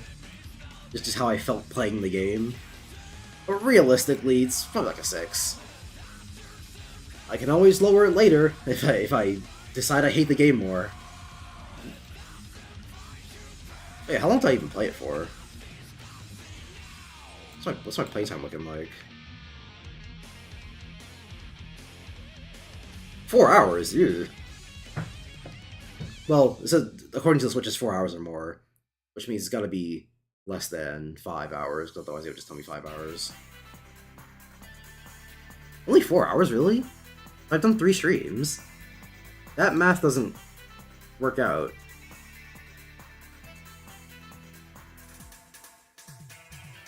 Oh, no, right. I did Mario Odyssey, and then I fought Yozora, and then I did Mario Odyssey, and I played some Persona 5. Okay. 4 hours still feels inaccurate. So the Switch might be jerking my Jimmy, but whatever.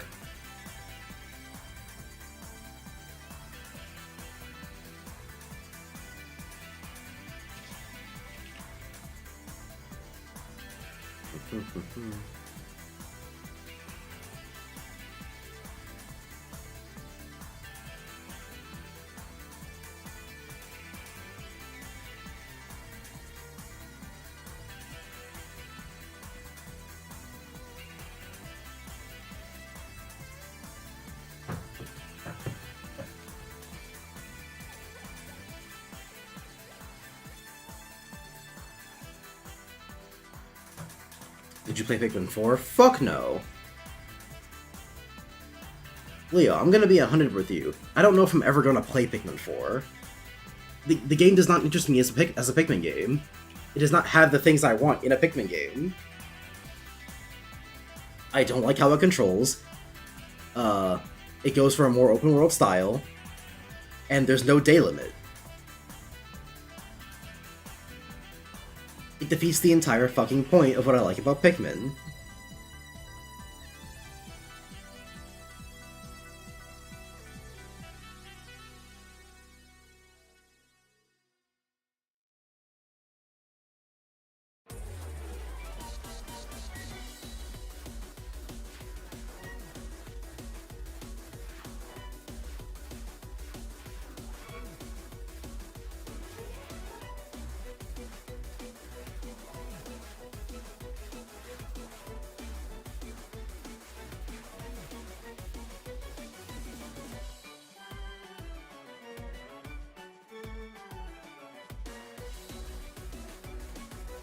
Well, there's a game mode with Olimar you'd like. Yeah, I know there's a fucking thing in Pikmin 4 where it's like you play through the quote-unquote original game, but like in Pikmin 4, and that has a day limit. But at that point, I would just fucking play Pikmin 1! it's just, at that, then it's just gonna be fucking Pikmin 1 with a worse camera and worse controls. So at that point, I would just play Pikmin 1. And I know that Pikmin 1's like glitchy or whatever, but fucking, I haven't played it yet. Maybe people are wrong.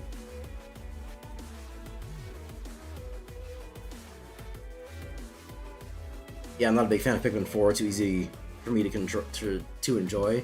Fucking, I don't even think that easiness is the problem. Because Pikmin 3 is also easy. But I like Pikmin 3, because in Pikmin 3, the fucking day limit is dynamic with how good you are at the game. If you're really good at the game, you're never gonna have to worry about days. You can just collect everything as you need to, and then, you know, get her done with. Even on Ultra Spicy. But in Pikmin 4, if you're really good at the game, how does that, like, manifest? Aside from you keeping track of your own days, the answer is that it doesn't, really. Worse controls, the fucking lock-on. I don't like that it automatically locks onto shit in Pikmin 4, and that when you're locked onto something, you can only throw as many Pikmin as a thing needs. So if the thing needs 10 Pikmin to carry it, the game will automatically lock onto it. You throw 10 Pikmin, and then it'll lock off. But I don't want, or lock onto the next thing. But I don't want that. I like to throw more Pikmin than the thing needs in Pikmin. Because they give you 100 Pikmin, and you're not going to need 100 to be doing separate things all at the same time. You can spare 5 extra to make the thing go a little bit faster.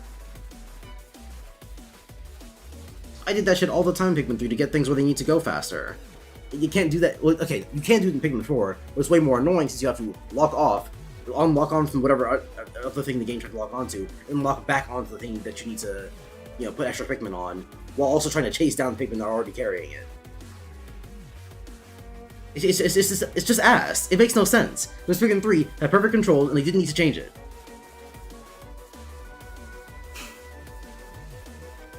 I might play Pikmin 4 if I end up playing Pikmin 2 and enjoying it somewhat. Because Pikmin 2 also has the same problem of, like, it doesn't have what I like in Pikmin. So if I end up playing Pikmin 2 and liking it to some extent, then maybe I'll play Pikmin 4 just to get that same experience, to hopefully get that same experience. But as far as I'm concerned right now, no.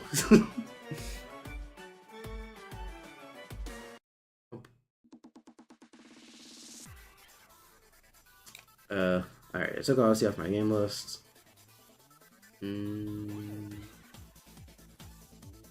Tomorrow I'm playing BBS. That should be everything.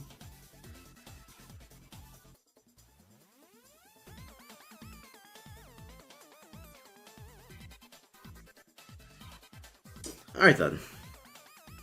Well, see you fine fucks tomorrow for more Kingdom Hearts Birth by Sleep, which hopefully would beat the game next stream, but, you know, let me not get my hopes up. Bum, bum, bum, ba-dum, bum, ba-dum.